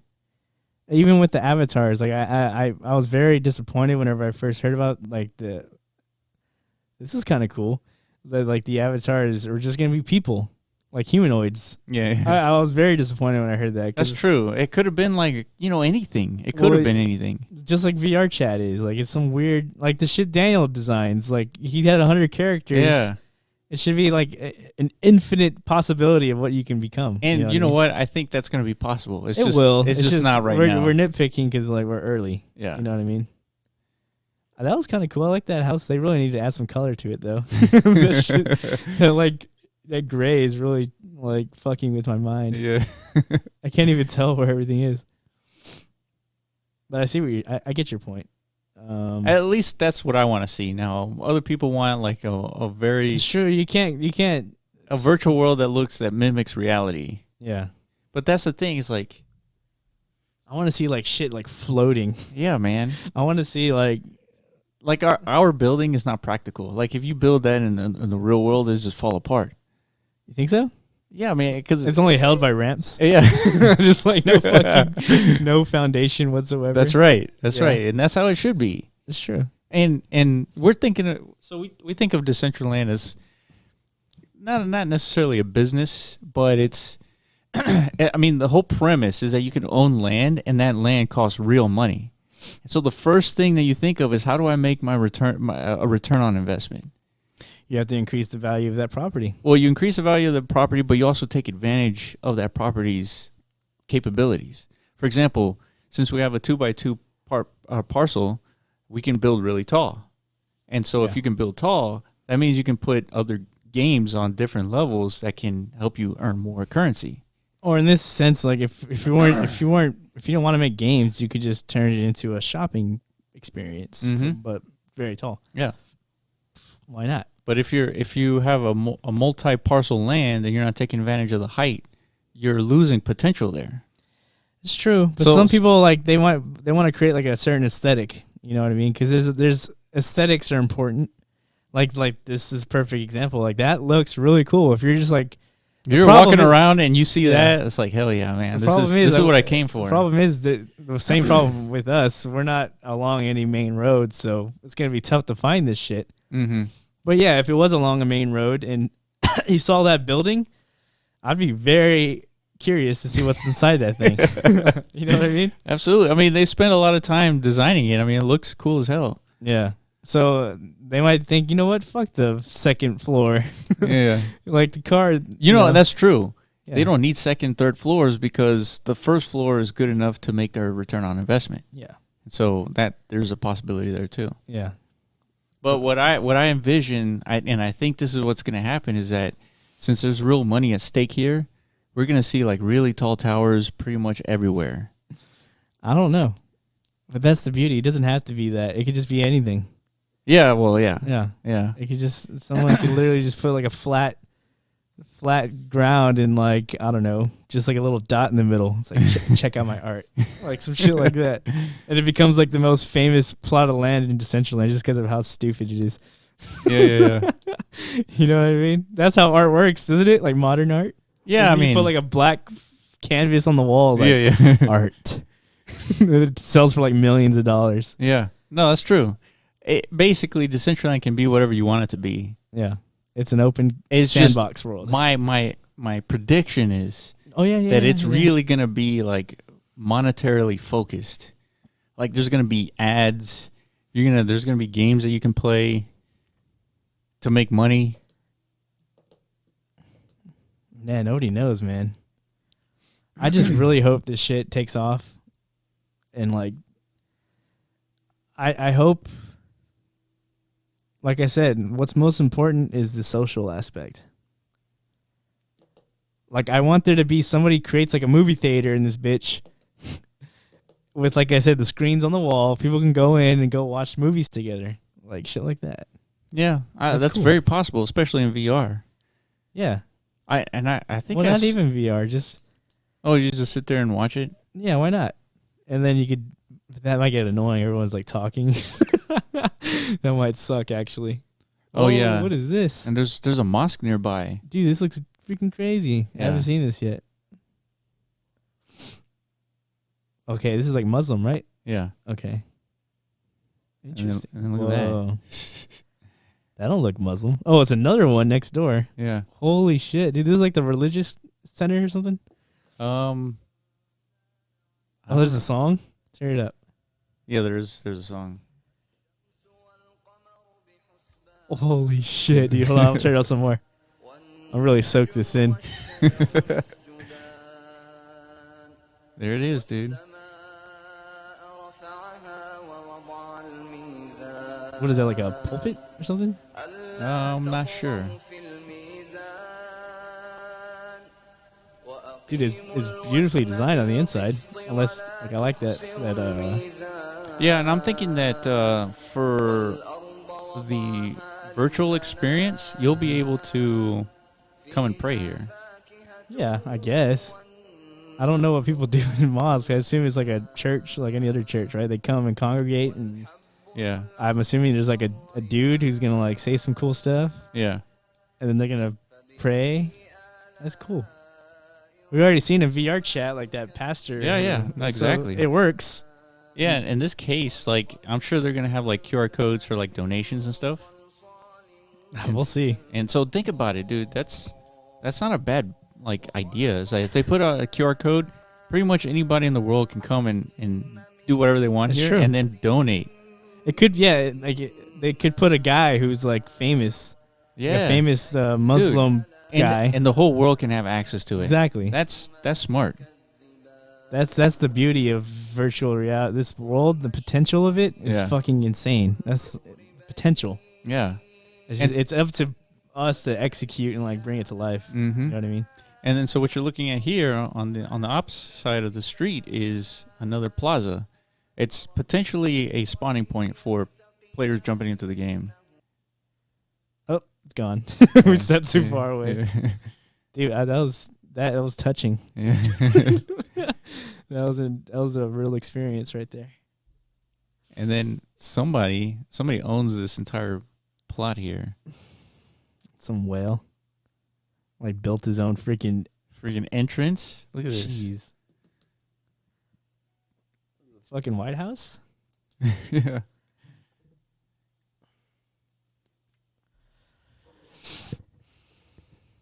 So yeah, I think that was so the world is getting built out. Every week there's a play test, and You know, they're always adding new stuff to it too. It's called the Tokyo Estate. I don't see anything Tokyo about this, but it says connected to former Tokyo district. What the hell is that? Look at it. It's like a suicide platform. I'm gonna go up there and jump. So that's the cool thing about Decentraland. Things are getting built like on a daily basis. Things are getting deployed on a daily basis, and every time you jump into the game, there's always something new to look at. Yeah, that is cool. Dude, it's cool. We're gonna get to see all of it, man. We're gonna get to witness like from the start to whatever this turns into. And we're documenting it now. Yeah. So we're giving it to the world to see. Because nobody has access to this yet. This is true. This is closed. That's true. There's probably hundreds of players right now. Yeah, not that many. For a solid reason, right? There's not much stuff. Yeah. And so, most importantly, the game jam starts September 16th, goes for an additional 2 weeks after that. So the idea here is we want people to contribute and build something for the game. It can be anything. Typically, Decentraland, they want a interactive experience. So if you're a developer and you can build something pretty quick, I recommend you guys, jumping in and start building something interactive. Yeah. Because clearly there's not a whole lot of interactivity right now, and it's probably because a lot of these people haven't deployed onto the actual land. And for example, I visited a casino where you walk in and you can pay mana, and it's 10 mana, by the way, to gamble on a slot machine. And the slot machine works, and they have like a cool interface and everything, and tells you how many mana you have in your wallet. And so whenever you went to that machine, the interface was on the machine itself, or does it like pop up like a? No, the interface was on the machine. Oh, okay. So you can see on the machine whether you win or lose. Gotcha. So that's cool. So they spent some money on the animation on that, and the creation and the coding and all that stuff. And so it looked really cool. I mean, the area looked really badass. Were there like poker tables and stuff there too? There were not poker tables or pool tables, but maybe I mistake that for poker table. Yeah, I'm pretty sure they're poker tables. I don't know why they're pool tables. I mean, they look square, so they look exactly like a pool table. Huh. So I'm sure that poker's supposed to be like a semicircle, yeah. So I'm sure they're not finished building, but the place looks really nice. Dude, they need to come up again. Like, why make it? Think about it. Like, why make it just a translation of what already exists? They need to come up with new games. That's what I'm saying. If you have a slot machine that's pure based on random, think of something new, something that is equally as random and gives you the equal amount percentage of payout. Yeah. But it's something that you wouldn't see in real life. Yeah. Like, that's kind of hard to do. It is hard, but a lot of these gambling games have existed for hundreds of years, you know what I mean? I know, but those gambling games, they exist only based on the probability of winning. The probability of winning. They don't care what it looks like. What do you need to see three cylinders spin to match, Yeah. Why do you need to see that? It has to be something different, man. That's the challenge that we're faced with a virtual world. Let's come up with the same game mechanics like a slot machine, but make it look cool. Or just different. Or different, yeah. Just different game. Oh, shit, look at that. Like ETH Crash. Yeah. Crash is gambling, but it's totally different. Dude, that doesn't exist anywhere. That whole like... Oh, yeah. Just watching that stupid curve go up. I mean, it's dumb. Imagine if we built ETH Crash in the game itself. Oh, yeah, I know. Like a giant curve where you ride, and then... What the fuck? Yeah, think about it. It's a platform that you ride, and you have to jump off in order to gain those wins. And if you don't, and if it falls apart, then you lose. You lose the cash that you... Dude, something like that has to be kind of interactive. We can't do that because we live in the land of cucks. Well, yeah, we can't do that because we can't, gamble. Or foster gambling. I mean, technically we can as long as we have all the regulatory aspects, but then you have to do KYC, AML for every single player. Not happening. And then the only reason why ETH Crash exists is because they're not hosted in the United States. Yeah, exactly. Right. Some other company, some other country. Oh, yeah. And they can get away with that. Yep. We have to sacrifice our freedom to live in the land of the free. Which is fucking great. Fucking biggest oxymoron in the world. Exactly. Fucking it is United literally. States. And I mean, it's not for. What is this? Like the Great Wall of China? Yeah, I'll try to get on it. Interesting. Someone's gonna build like a Trump wall. See, that's what I'm saying. It's like whenever. Oh, can you go in there? Yeah. Oh shit. The Trump wall. So that's what I'm saying. Is like whenever you join the game, like if you were playing, we'd be like walking around in this game together. But we'd be talking about like current events, like just whatever. Yeah, whatever it is that's going on. I spend like hours. I can't usually go through there. Like, when I played World of Warcraft, whenever I was like either waiting for a raid or something, or after, there's like nothing to do. So I would but we'd all still be like in Ventrilo, hanging out. Yeah. I would just literally be just jumping on a building like nonstop, just jumping around. I did that for hours. Yeah. Because you're waiting for a server, right? We're just hanging, and then we're in a virtual world essentially because we're all in our own characters. We're all just jumping around. Yeah, it's the same thing, but we're talking to each other through a third party. Yeah, VoIP application. So they need to build that into this universe, I guess. Yeah, there's some stuff I've never seen. Like, what is this? Looks like a cloud. Isn't that sheep? No, that was something else. Or no, is it the sheep? I think that is the sheep. I don't know. No, it's unless different. It's like Oh, it is a sheep. It just hasn't loaded.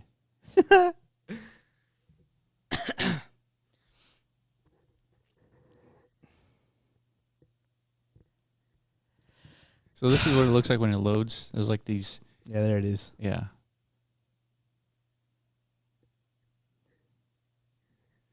We'll get there, man. We'll get there. Yeah. I'm not too worried about it yet. We're just like so early. It's crazy.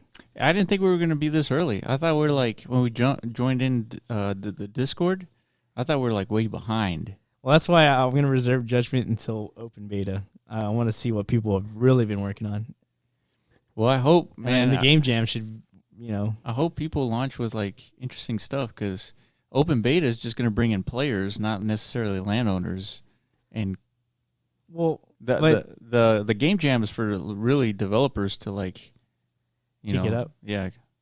Yeah, but I'm saying once the open beta... Like, imagine hanging out here in VR, dude. They need, like... That's got to be a trippy experience, man. Like, there's no way to add, like, water effects? Oh, shit, I just fell through it. Like, those little ponds, you couldn't have actually, like, rippling water? And, like, the sound of, like... You can. As a developer, you can do that. Yeah, have, man. like, the little sound effect. Interesting. All right, let's move on. Yeah. I'm all Decentralanded out. All right. So you wanted to show me. Oh, damn! Look at this. Uh-oh. Nah, it's just yeah. We can talk about Bitcoin. We haven't talked about it in like a month because there's really nothing to talk about. It's consolidating healthily, I think. That is like as picturesque as you can make, like a pennant formation. Like you could just draw it right now. Just a couple of lines. Just connect all the lower highs and the higher lows, and you got yourself a little flag. Not that far out. No, I know, but this is like the macro. Yeah, I guess. You want to call that like its bottom line support. So that's where it's at right now. It's pretty much retesting support.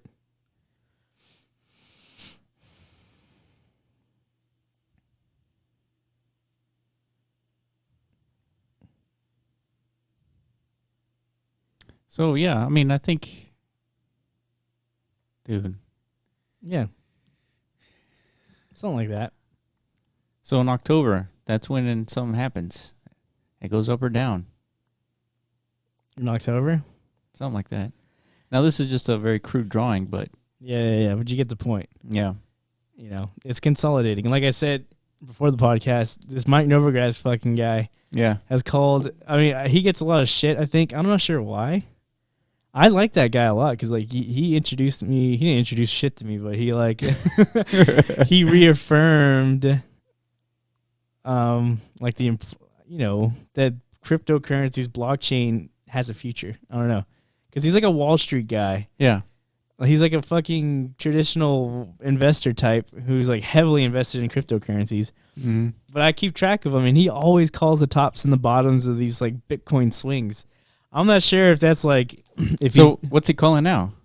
well, like a month ago he said, you know, because a month ago everyone was speculating, including us, that like the bubble 2.0 just popped and like this shit's going all the way down to 3K, right? But that didn't happen. He said, you know, no, this Bitcoin's going to consolidate for the next several months between 10,000 and 7,000. Mm-hmm. That's exactly what it's been doing, and it's probably going to keep doing that until, like you said, October. I have a feeling And that fulfills we've said that before, what? that it was going to consolidate between 10 and 7,000. Yeah, because remember we initially stipulated or And postulated- 7,000 is way down here, folks. So that's even like, dude, if it was at 7,000, so many people would be buying, it wouldn't even be funny. Yeah, I guess you're right. I guess he's not right. Then it never did get to 7,000. It's more like the lowest it's ever gone was like 9,000 exactly. That scares me a little bit. Maybe that means we are heading for like another low. Shit, man. All that means is we're going to get more Bitcoin. That's it. You put our game jam winnings into Bitcoin, Yeah. hopefully. Yeah, dude. If we win. We'll see. But yeah, man. I mean, if it goes down, then fuck. We're just gonna consolidate for a lot longer. It's gonna be a longer little bear. Well, trend. I mean, it's not predicted to go up to 100,000 until like 2021, 2022, something like that. So we still got a ways, dude. But I remember. Right now, I think the goal is to collect as many Bitcoins as you can. Mm-hmm. Well, I remember when that first like parabolic run-up happened, we like correlated it to 2015 because there was a very exact same run-up happened after the 2013 bubble. Yeah, the only difference was this happened a little bit sooner than the previous. Probably because of the anticipation. Yeah, that's right. So people like knew it was like self-fulfilling. Yep. And the same thing happened after that 2015 run-up. It was like a little consolidation moment before like the halvening, and it really popped off after the halvening or something like that. Yeah. So I mean, it's still mimicking that 2015 trend. Yeah, it is. Yeah. So that's still intact. Yeah. So I mean, if you go back to 2015, and if it's mimicking, you know, that trajectory, I mean, if you go back to 2015, I mean, you can go back, right? Yeah. So let's look back. Let's see if it's actually as similar as I think. I think we might be heading lower though. I'm not sure. Okay, going back in time See here. that parabolic run up? So it topped out at 7, dude. What is this? This that's is 2016. that's 2016. You see something similar here? You see that little pennant? Oh shit! Yeah, right here. Yeah, it's doing the exact same thing, right? It's consolidating. That's true, dude. So like, it might just do another one of these. Dude, you're right. It looks exactly the same, man. Yeah. Look, it popped at 14,000 here. And then it had to this 9,000. It had his bubble moment. Everyone's like, "It's gonna fucking crash!" Yeah. Everyone's like panicking, right? And then it has a little recovery. It's got a lower high. It has a huge consolidation period. Yeah, lower high, higher lows. Yeah, exactly what's happening right now. So how long is this? So it crashed. So the peak was November 2015, and then it went all the way to May 2016. How long is that? So it's like 6-8 months or something like that. 6 to 8 months. 8 months, yeah. Yeah, dude, we're like already 4 months in or 5 months in. So think about it. If we're expecting another huge run, so May 2016, what happened? Happening. Or was it June? No, it was May. Oh, it was May? It was May. So yeah. Damn. So as soon as it halved, it shot up. Are you sure? Yeah. Okay. Yeah, because the halving right now is in May 2020. I thought it was in June. Doesn't matter. May and June is like the same fucking time. They're like neighboring months. Well, yeah. But just look what happens after the halving. That trend, that solid, the parabolic uprise. But before we get there, I mean, the whole point is accumulation for the next 8 months right now. Exactly. According to history books. Yeah, and that's what everybody says. Like, this is like the first accumulation was when Bitcoin was hovering at 3,000, 4,000 range. Yeah. Then this is the accumulation 2.0 phase right here that we've been going through. That's why it's like so boring and the volume's so low. Dude, imagine, like we said, anytime it goes below 10,000, we were talking to each other, and we said if it goes below 10,000, we accumulate BTC. But look at this. The 10,000 today is the same thing as the 400 back in 2016, 2015. Yeah. And so when it was below 400, you accumulate, which happened before here. Mm-hmm. And it never went to 300 ever again. Yeah. Never again. It went to 300. No, it started this whole bull trend, you know? So, like I said, we talked about this months ago. We're like, you know, markets tend to repeat, like historically. Yeah, they do. Or at least in this one does, like crypto. Yeah, because crypto's a fucking cycle. Every 4 years, it's like, it does that thing. Well, and it's a cycle. It's a 4-year cycle for a couple of reasons. It's early, and there's this halvening event that occurs, which doesn't occur in anything else. Yeah. So it's a new kind of mechanic in this game. Yeah, and these early fucks like us and everyone else, we take notice of this, so we get to what's the word? Take advantage, right? I guess just take advantage of it because we're the first to know about it. Mm-hmm. In the future, you know, when Bitcoin is at 1 million or whatever, I don't think that shit's gonna play anymore. Oh no. I mean, it's going to fluctuate still, but it's not going to go not like this. Not like this. Yeah. And so I was doing some research. It looks like there's about, according to some other research that I've read, that there's only like less than 40 million crypto users right now. What's a crypto user? Like you have like basically an anyone, account? Yeah, basically anyone with a wallet with activity within the last year or so, something like that. That's 40 million. Yeah, that's nothing, dude. I don't know. I would globally, I would have guessed a lot more, at least 50 million, at least. Just divvy up whatever the total market cap is by 40 million. Give you like an average. Shit, 200 billion divided by 40 million. So that's 240. What's that, like 450? $5,000? Is it $5,000 Yeah. or 450? I don't know. Or like $500. $500 sounds more reasonable. Like the average crypto wallet has like $500. You know. Do you think does that sound reasonable? We're doing a little bit of engineering math here, but if you do 500 times 40 million.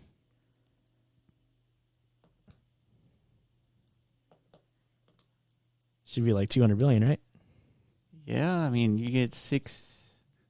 You don't have a calculator? 200 billion, yeah. No, I got 2e to the 10.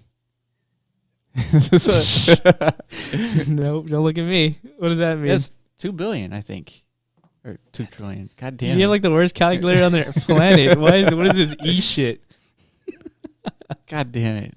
Hold on. Now I gotta know. It's because I'm visualizing it. I have too many zeros, dude. He has a lot of zeros. 5,000, you're right. Yeah. Damn, dude. So crypto people are rich. And they have like bigger bank accounts than like the average, bank user. Yeah. Who the fuck got $5,000 in their bank account? Like not many people. Shit. That's pretty impressive. But let's be real. The majority are like whales. Yeah. Yeah. No, 5,000, seems kind of high. Yeah. But that's the average. And I think, like you're saying, the majority of the holders are whales. Like the 1% has just like in our world, 1% dominates. Yeah. Goddamn 1%ers, dude. Man, they're paying attention back in 2012. Yeah, they deserve it. They speculated. And they've held on this long. I mean, holding on to something for 5 years is not an easy thing to do. Yeah, in a way, they're creating this like upward momentum by holding on to their. If like the 1% owns the majority of crypto and like they're not selling. Yeah. So it's kind of like creating this natural upward flow if they hold the majority of the assets in the network, right? Mm-hmm. The 1%ers. Yeah. I think. Yeah. Same thing with the stock market. And like once that 1% starts selling their positions, then it's like, oh shit, like everything's falling apart. You know, the 1% has to hold in order for like the market to continue its like uprise. You know, and they have a good incentive to hold, but they know that it's going to go down anyways. Yeah. So might as well convert it to DAI or something. Well, like in the traditional markets, the 1% sold off their assets whenever they started to realize, like, oh shit, everything's hitting the fan. Mm-hmm. You know, you watched that movie. Have you seen Margin Call yet? Oh yeah, yeah. You saw Margin Call? Yeah, I saw it. What'd you think? It was great. It was good, right? Yeah, yeah. It was badass, dude. Dude, what'd you think of Kingsman? That was a good ass movie. Actually, I was impressed. It was good cool. Premise too. Yeah, I was thinking about that today, man. Like, if Neuralink gets to the point where they could just shut off parts of your brain, oh, dude, that's fucking insane. Like, if you could just shut off, like, essentially, you could turn us into like machines. Yeah, in the movie, they turned off they turned on an inhibitor that inhibits violence. Exactly. And so, or resistance to violence. Something like that. Yeah. But if you could turn off like the amygdala portion of your brain or something that controls. Yeah, you become literally a zombie. Yeah. I think rabies. I think if you combine like rabies with another virus, you become a hungry human who doesn't recognize people, and you're just like ravenously hungry. For what? Like human flesh? For food. I mean, anything. It's like you're like always looking for something to consume. Yeah. That's crazy. So you're a literal zombie, and now you're still alive, but okay, so theoretically, somebody could literally engineer like a virus that carries that. Absolutely, there's a YouTube video about that. Really? It's a real zombie scenario. Oh man, I always say this, man. Like it's very possible. People are scared of like mass shooters and stuff. You're more afraid of the zombies. I'm always like the guy who's like, dude, you guys should like pray that like some microbiologist hasn't gone crazy yet. Yeah. some like genius scientist who's like capable of like engineering like this virus that nobody could fuck with. You know what I mean? Yeah.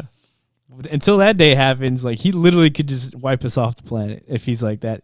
Just like that Kingsman movie. He really wanted to kill everybody, right? So he engineered this chip. Yeah, but he had good reason to kill everybody. He wanted to save the planet. Dude, for what? For himself? Yeah, well, he was kidnapping like leaders of the world, and then what he was doing was for those leaders who wanted to participate, they would put a chip inside their head that canceled that frequency. That way they wouldn't kill each other. But he did all this without telling them, right? Well, he told them. The leaders agreed, yeah. So it's a scenario where like the elites just fight or just wipe out the common people. Yeah, the plebs. And they just start a whole new like utopia. That's like, right. Technology driven. But then he also saved leaders who didn't want to participate. He just kidnapped them and put them in jail. Yeah, and like celebrities and shit. Right? Yeah, exactly. Well, probably because they're like hot. Well, have like good genetics and stuff. Like really attractive. I don't know. Yeah, probably. That's a good reason. Yeah, dude, that's very scary, man. But that's he kidnapped them, put them in jail, and then just held them in jail until like everybody killed themselves. Right. Yeah. Through that frequency. Yeah. Well, it's like if you wanted to start the world over from ground zero, you want like optimal genetics, right? Yeah. So you get like really attractive features and. Yeah, and he might have kidnapped the planet, like scientists and engineers, like really smart like really guys. Intelligent people. I'm sure he kidnapped Elon too. Elon wouldn't put a chip in his head though. Well, actually, he's doing that right now. Yeah, exactly. That's what I said. Like when I watched that movie, it's like, dude, this is fucking Elon, man. Yeah, yeah. I like he legit could be the Antichrist, man. He's too powerful. The fact that he's allowed to just launch rockets like at free will. But it was inevitable. What? To launch rockets.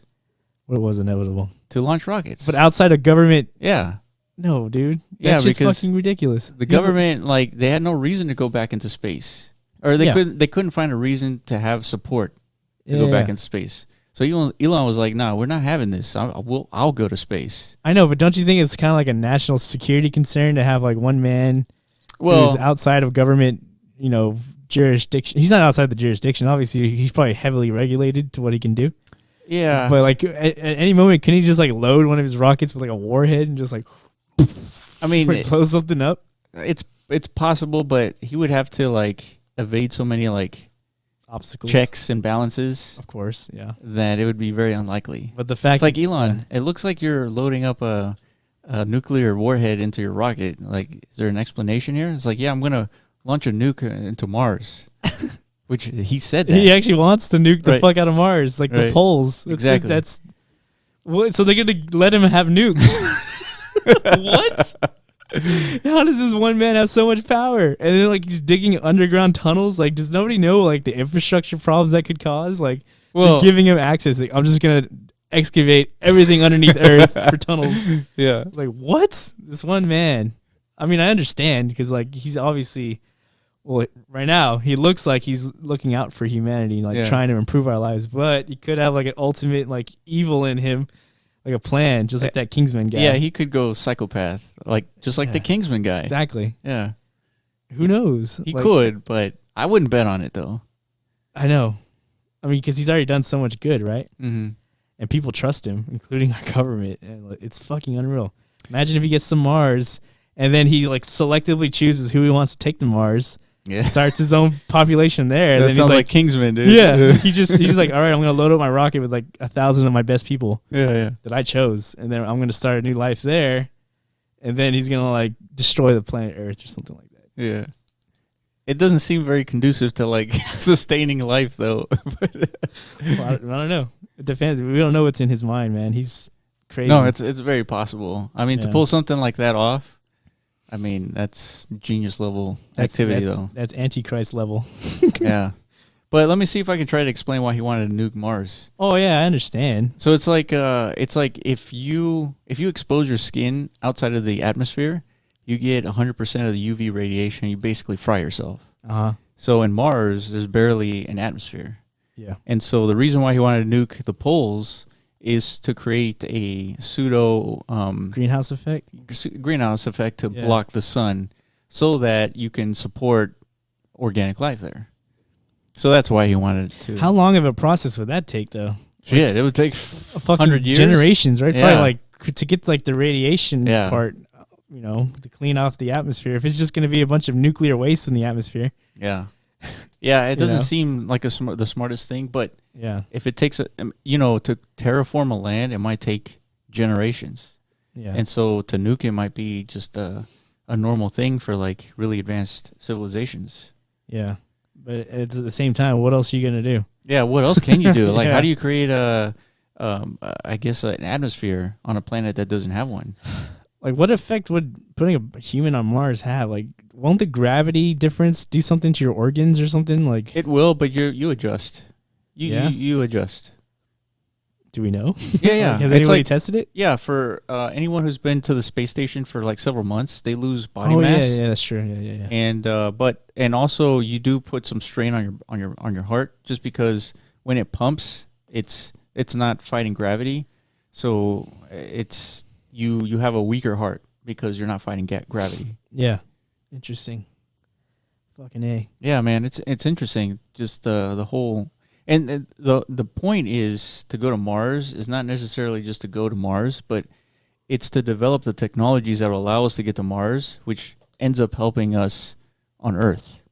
Like Velcro was invented like- because we went to the moon, Yeah, exactly. which You is think- not a pivotal piece of technology. I but don't think that's why he's going to Mars, though. I think that's just they pitched that as like it's just like an after or it's like a side effect. well, it's so people don't- a safety net for in case an asteroid hits Earth. No, it's because a lot of people don't see the benefit of it, like politicians or Yeah, especially politicians. A lot of Yeah. people are like, why the fuck should we Why- go to space? yeah. Why spend money out there when we need to spend it on here? That's NASA's problem, right? They can't Yeah. do shit because they don't have a good enough budget, exactly. and so it's hard to convince normal people, like average people, Yeah, like, it's why because we should spend They so don't much money. they don't understand.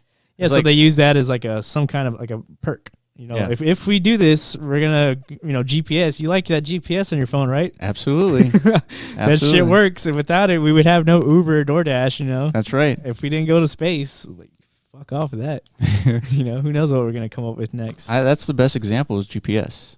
I think so. Like if we never went to space, we wouldn't have that. We Like wouldn't have that. We'd still be using fucking land maps. Which sucks ass, dude. I'm so glad I didn't have to live in a world like where you have to trace your path to places. yeah. You have to like get out your car at every little gas station. Did you ever and use ask. MapQuest though? You've never used MapQuest? I don't think so. You I've never only used- used Google Maps. Like, Really? yeah. Oh, I had to use MapQuest back in the day. What is it? It's basically you put in your start location and your ending location, and it'll give you a map, like turn by turn, a list. Like it'll tell you. It'll tell you verbatim. Yeah. It's like turn at this sign. This street. Yeah. Yeah. And you're basically like looking for the sign and then looking at the piece of paper to get there. Yeah. I don't think I ever used that. No. I was lucky enough to always have the little trace on my screen, you know, just follow the line. Yeah, because I think, yeah, man, that was like when I was in college, before smartphones were out. I never really drove anywhere until like college. Yeah. I never really went too far. What was that? That was 2008. That's like exactly when these came out. Yeah. So it was like perfect. And even timing. then, none of us, even in college, we didn't have any money to buy these like $900 phones. Yeah. Yeah, I didn't get a smartphone, I think, until my junior year in college, which was like 2012, 2011, something like that. Yeah. And I remember because I was always on the bus and like everyone fucking had one of these and I didn't. And I felt like so excluded. Yeah. You know, because like I was like the only one who's not like glued to my phone. And those were expensive, dude. Yeah. But I went to A&M. There's a lot of rich white kids there. Oh, that's true. Fucking bastards. Yeah, I didn't have a phone till late. So I was like, yeah, shit. I didn't see I was like one of those people who like didn't understand. I was like, what's all the hype about? Yeah. I don't need that shit. And then as soon as I got one, I was like, oh, fuck. Like, now I get it. I was hooked instantly. Now it's everybody's cocaine, man. It's like... It's crazy. It's hooked. It's fucking crazy, man. All right, so the last thing you wanted me to look at was this Twitter. Oh, the Akon video? Yeah. Yeah. The Breakfast Club. If you don't know what that is, essentially it's just a radio show. Yeah. Similar to this, but... It comes on every morning. It's like a hip hop. You've seen Andrew Yang on this, on the Breakfast Club. I never watched it. No, dude, you should watch it. They ask him like different questions. Really? Because you watch Andrew Yang stuff. He tends to say the same thing only because so many people haven't heard it yet, right? But they do ask him some different questions, which I can't remember, but it's worth a watch. The question they always ask, like, what are you going to do for the Black Lives Matter movement? Exactly. That's exactly what they always ask. They ask everyone ask that. What did he say? You remember? Well, I think he one. basically says he recognizes that there's an issue there. Yeah. But I don't remember what he said. But he does say something about it. The Black Lives Matter, that's like that's the one where like police brutality, right? That's like their main issue. Yeah. Yeah. Yeah, man. Maybe you get stopped by a cop, you're fucking scared. If you're black. Yeah. Or like that's color. That's I guess because yeah. So what the fuck do you do about that? And what you do, I mean, what I would do is I would keep my hands on the wheel with my wallet there, and then like show them exactly what I'm doing so that I don't trigger anything. Because dude, you got to think about the cops. They have to deal with a bunch of assholes all the time, and psychopaths and criminals. Psychopaths. So they're always on edge. Of course. They expect every single person that they stop is going to end up shooting them because they have to think that way. Mm-hmm. And so if you do any sudden movements or you start talking smack back, they're gonna get defensive, right? So you just don't play into that. Just kill them with kindness, basically, even if you're pissed. At least to avoid getting shot. Yeah, but that's the thing. A lot of these like kids, they're mostly like kids who get murdered by police. Yeah. They show like a video of like the murdering part, but they don't show the prelude. Yeah. A lot of them is like maybe they'll be like talking shit or like they'll reach for something, but yeah, like you said, any little movement that a cop can suspect he's going for a gun. Yeah. Like they're gonna shoot you. Yeah. It's so and that's their training. They're supposed to do that. Yeah. As soon as you like run from the police, you're taking the biggest gamble. Yeah, you are. Like they're gonna shoot you at some point unless you just like stop running, like put your hands up and lay on the ground. But in most cases they don't. Like he might be running and he might be like trying to pull up his pants because his pants are falling, and then pop, pop, pop, pop. Like that's it. They think you're reaching for a gun. Yeah. You're dead. So I don't know what the fuck you can do about that, man. Yeah, you can't. It's tough. Yeah, it's tough on both sides, man. Yeah, it sucks. But let's hear what Akon has to say. So it says Akon dropping knowledge on pause it. I can pause it. Well, it's almost over, but what he's missing is the whole supply and demand dynamic of Bitcoin. Yeah, not addressing that. He pulled out a pen and he says, "I can say this pen is $1,000." Like, yeah, you can say that, But is someone willing to pay you $1,000 for that pen? No, they're not. So therefore, it's not worth $1,000. Yeah. It's worth whatever somebody's willing to give you for it. Exactly. It's the same thing with Bitcoin. Yeah. Right now, Bitcoin's $10,000 because somebody's willing to pay $10,000 for that Bitcoin. Or more people are willing to buy it at that price than sell it. I guess. That's right. That's right. It's just simple economics, I guess, what driving the value of Bitcoin out. So what are they arguing? So where does the value come from? Like they see, that's the hardest. You basically have to teach somebody economics who doesn't understand how economics is. Well, it's not only just economics because there's the supply and demand, but there's also fiat currency, which is the value of the dollar, like we said before, is based on how many dollars are in circulation. Yeah. So the more circulation, the less the value. See, but I think the majority of people don't even understand the dollar. Yeah. That's where the value comes from. Yeah. So the dollar is backed by the amount of circulation there is. That's it. Right? And the fact that the government says we accept this currency as a form of payment for everything. Mm-hmm. That's it. That's where it ends. Is this value not stem from its use, like globally in a sense? Like it's well, I guess I guess like it's purchasing power. Well, I think other countries have adopted it as a world reserve currency, and therefore it has more value. Yeah. But thus giving it greater stability. Yes, that's in essence. Which the world needs, right? They need that stability, otherwise they can't operate. If the world operated on Bitcoin, shit, everybody'd be losing millions of dollars per second. Exactly. And gaining millions of dollars per second. Yeah, we need that stable coin. Yeah, that's essentially what the dollar is. It's that's like the world's stable coin. See, the only problem is with the dollar is that because it's based on the amount of dollars in circulation, you can literally have infinite dollars, and then you have the runaway inflation like Venezuela. Exactly. Another thing that brings up Andrew Yang's part of his platform is getting rid of the penny. Yeah, I saw that. It costs more money to make a penny than what a penny's worth. Nobody uses pennies. Yeah. There's no need to keep them around. Yeah. So then what do you do if like your change ends up like in that? It probably rounds up or rounds down to the nickel. Yeah. Sure. I'm cool with that. So everything's going to be $19.95. Yeah. That's what everybody advertises as anyways. Yeah, yeah. Like $9.95 or no, somewhere like $9.99 or like $10.99, stuff like that. Which is a psychological number. Exactly. Right? It's not 10, it's 9. Exactly. You know? Yeah. Which is I used to do that shit all the time when I was a car dealer. Yeah. It's like it's not $7,000 car, it's a $6,999 car. And it fucking works. It does. It does. I remember when I was a kid, I was like, why isn't it just $7? Why are they selling me something for $6.99? I got to pull out 99 cents. This is ridiculous. Yeah, it is fucking ridiculous. But there's actual legit like psychology behind it. Just like how, why did everyone freak out when Bitcoin hit 10,000? Like, what is it with these ones and zeros? People get these like attachment. Why not 10,001? No, it's true, and it's arbitrary. The 10,000 it's a completely human made up number. Exactly. Like there's no more value than 99999 or 10,00001. That's right. There is no more value. But there's something about the aesthetic of that number. Yeah, it's like a mental barrier. You know? Yeah, just imagine when it goes from 10,000 to 100,000. Yeah, dude. But it's gonna do the same thing it did. It's just gonna crush through that bitch and like.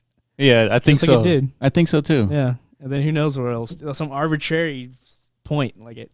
$198,732. It's gonna crash right there. All right, let's listen to the last 10 seconds here. We'll say it. So the importance of this video is that Akon is a big celebrity. Yeah, he's a big name, and he's on like the biggest radio show in the country, and he's out there talking about Bitcoin and cryptocurrencies. Yeah, that's very important. Like we need a lot more people like this. You know, most importantly. Definitely, we need a lot more people talking about this because I don't think the problem is it's intimidating because like look at him now he's responsible to be like I'm the man who knows what this shit is and he has to answer all these hard questions. Yeah. He might not know all the answers. Yeah, and those are hard questions, especially if you don't know how money works. Those are really hard questions. Exactly. So he's trying his best and he sounds very educated in this stuff. I think he's actually financially involved. I think he has like a crypto project of his own. He's either created or he's backing or something like that. Yeah. Something to do with Africa. Because he's from, I think, Africa or something like that. So right. He understands what it can do for his own people, I think. Mm-hmm. Like cryptocurrencies is huge for third world nations that don't have any banking infrastructure. Oh, absolutely. So I think he's kind of like jumping on that. He's like, fuck, I could help a lot of people. You know? Yeah, that was a good conversation. It's a rabbit hole when people don't understand, and they come with this assumption that the dollar is like the greatest thing. Yeah. It's literally the world reserve currency because it's the best currency. And he's doing it at a time. Well, not necessarily now because now Bitcoin's sitting at 10,000, but people are used to like they focus on the negative of Bitcoin. Like they like it's 10,000. Oh, that's because it was 20,000. Yeah, right. like kind of like how Peter Schiff, right? Like he focuses on the downside aspect. So, but they don't understand. It used to be like 90 cents.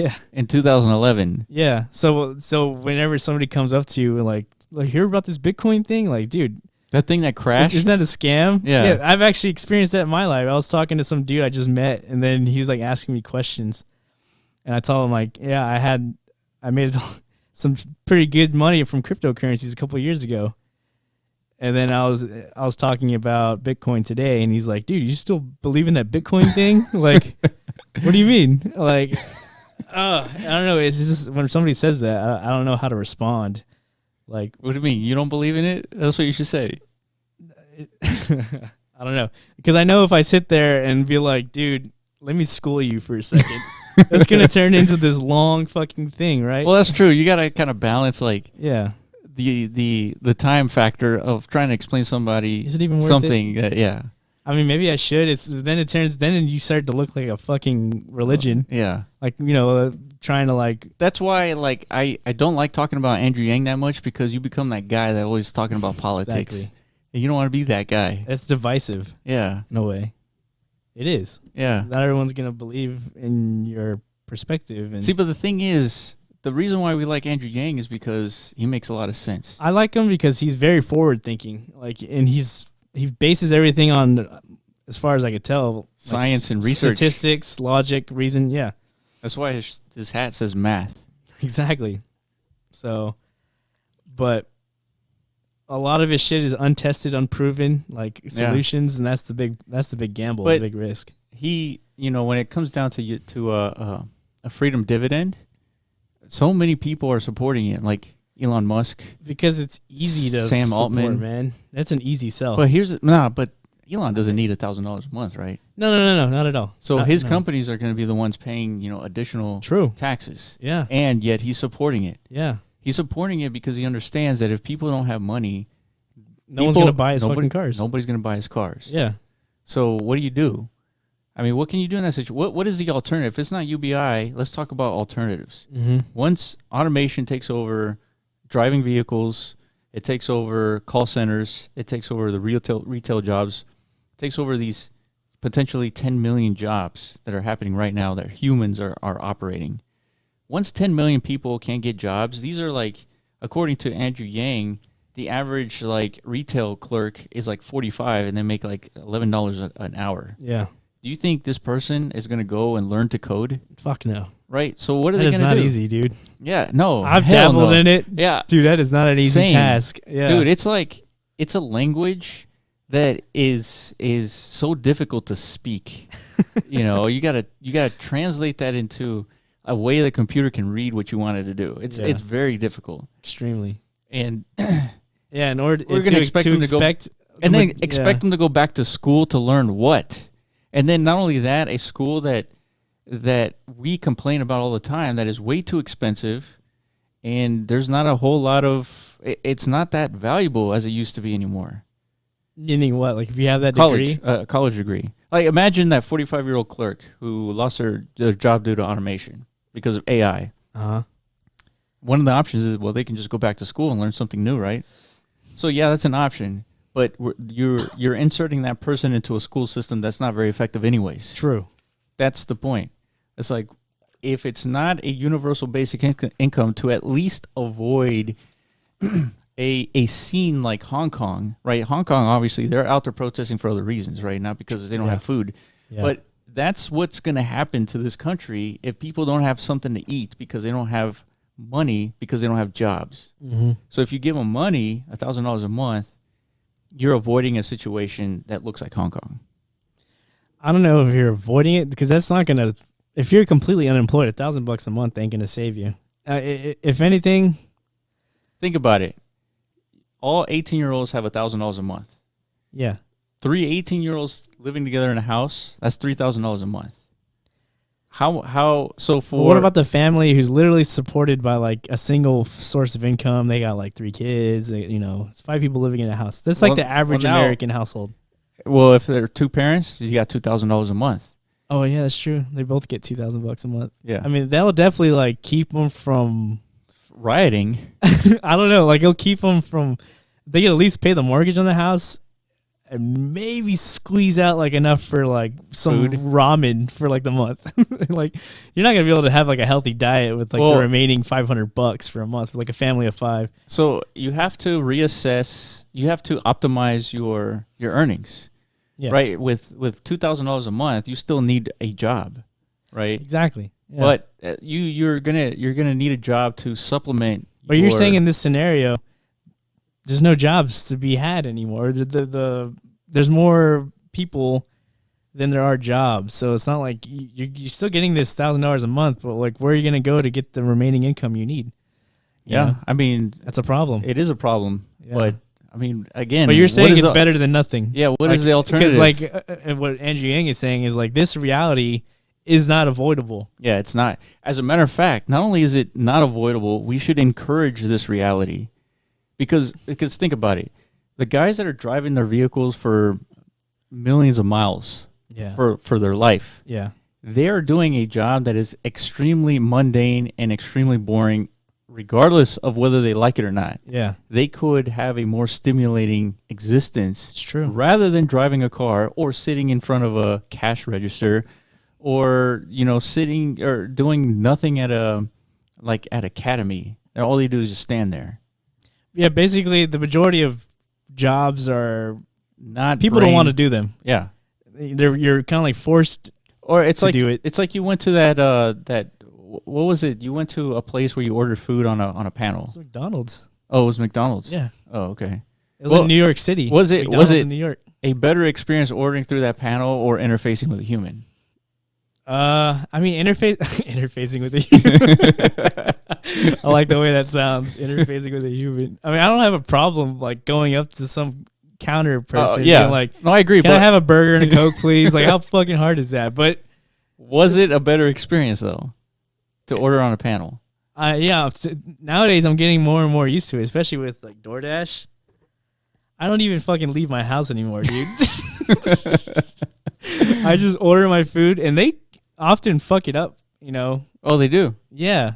Like it's because there's no consequences, I guess. I don't know. But anyway, yeah, if you automate the whole system to where there's literally no fuck ups, I would rather live in that world. Yeah. You know what I mean? Like if I push a button on my phone, I know every time it's gonna bring me my milkshake or like my burger and fries. Yeah. In the correct in the perfect amount of time. I don't have to worry about like human fucking randomness. Yeah. Volatility, whatever. And if you're the owner of that McDonald's, you're going to be investing in ways to automate the actual facility. Yeah. The less humans, the more uptime, the more efficiency, the cheaper, and then you can provide hamburgers 24/7, and you're not employing humans. Exactly. The output's quicker, less overhead, more efficiency. Yeah. Yeah. It's from a business perspective. That's why these things are happening. Yeah. Because the whole point of capitalism is to optimize efficiency. Exactly. And maximize profits. Yeah. Like the more efficient you are, the more profitable you are in any business. And so what Andrew Yang says is if we follow the GDP, we're going to follow it off a cliff. GDP is going to be an all-time high, but we have an all-time high suicide rate, all-time high riots. I guess you can attribute the suicide rate to everyone, like you just said, it's an unfulfilling life, like that. Yeah. That existence. You're living to work, essentially. Yeah, that's right. And if you eliminate that aspect of our society, then all of a sudden we're free. Yeah. We're free beings again. Shit, it's like the Matrix, dude. Yeah. Do you want to take the blue pill or the red pill? Yeah. The red pill accelerates automation, increases freedom. Yeah. But it's like how we'd have to change everything. How our economy runs. How we value our time. That's going to be the biggest question in the next generation. Fuck. That's going to be the biggest thing because when you have time, you have the biggest, most valuable resource when you have time. Time, but forget about Bitcoin. If you have time, that's the most scarcest resource there is. Because you only got about 100 years. Valuable, yeah. Yeah, you that's got the only thing truly valuable in this world is how long you have to exist on it. Yeah, and you know what I mean. And then you got to decide how you're going to spend it. I mean, yeah. So you think we're gonna end up like that movie? Like everyone's got their time. Oh yeah, arm. Dude. Like, I love that movie, man. It was pretty cool. Yeah. They could have done better though. Oh, for sure. But the concept is. We're talking about the movie In Time with Timberlake. Justin Timberlake. Yeah. Yeah, dude. Not bad. Not bad. Yeah, the concept was great, man. I freaking love that movie. Yeah. But it could have been better for sure. Anyways. Yeah. So again, we're shilling Andrew Yang, but it's because it makes sense. That's it. Yeah. I mean, we're gonna go for sure in a couple of days to that rally. Hopefully, we get some good snippets. But anyways, yeah, I like to support the guy. Because he seems the most rational. He's not a politician. He's not there to further his political career. And he's basically everybody. It's what everybody wanted Trump to be. Not a politician. Yeah. An entrepreneur who cares about people. Yeah. But I mean, Trump is like Andrew Yang. He keeps saying that we're in the third inning of the fourth industrial revolution, and it brought us Trump. And what? And it brought us Trump. It brought us Trump? Yeah. What is it? What do you mean? I mean, it's like the implications, like we're in the third inning of this fourth industrial revolution. And he where jobs are ending because of automation and AI, like the robots are coming, right? Mm-hmm. That's the fourth industrial revolution. Yeah. And we're in the third inning, so this is the beginning of the game. And it brought us Donald Trump. Meaning, like, if we're early in this game and we got a president that's Donald Trump who doesn't care about the planet or anything like that, I mean, we're in deep shit. Yeah, it seems like finally this whole caring about the planet thing is starting to stick. Yeah. Like when it might be too late. You know what it is we're transitioning from the old generation who spent their entire lives actively destroying the planet without their knowledge, of course, right? Yeah. They didn't know.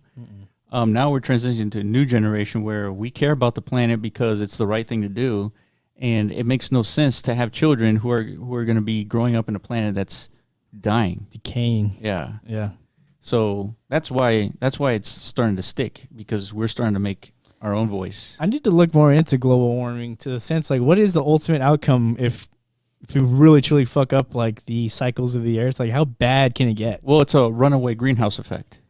So, but to what extreme? It gets like from what I know or heard, it's literally like it gets so hot the poles melt a little bit and it raises sea levels. Yeah. So like coastal regions will flood, not like overnight, but like over time. Yeah. Whole cities will just be underwater and vanish. Yeah. So can't we just like migrate a little bit back forward a little bit? Think about moving Houston. No, I know it's not going to be easy. 400 miles inbound. But how bad would it fuck with the actual temperature? Like, no, it's going to cause a lot of hurricanes, Category 5 hurricanes on a regular basis.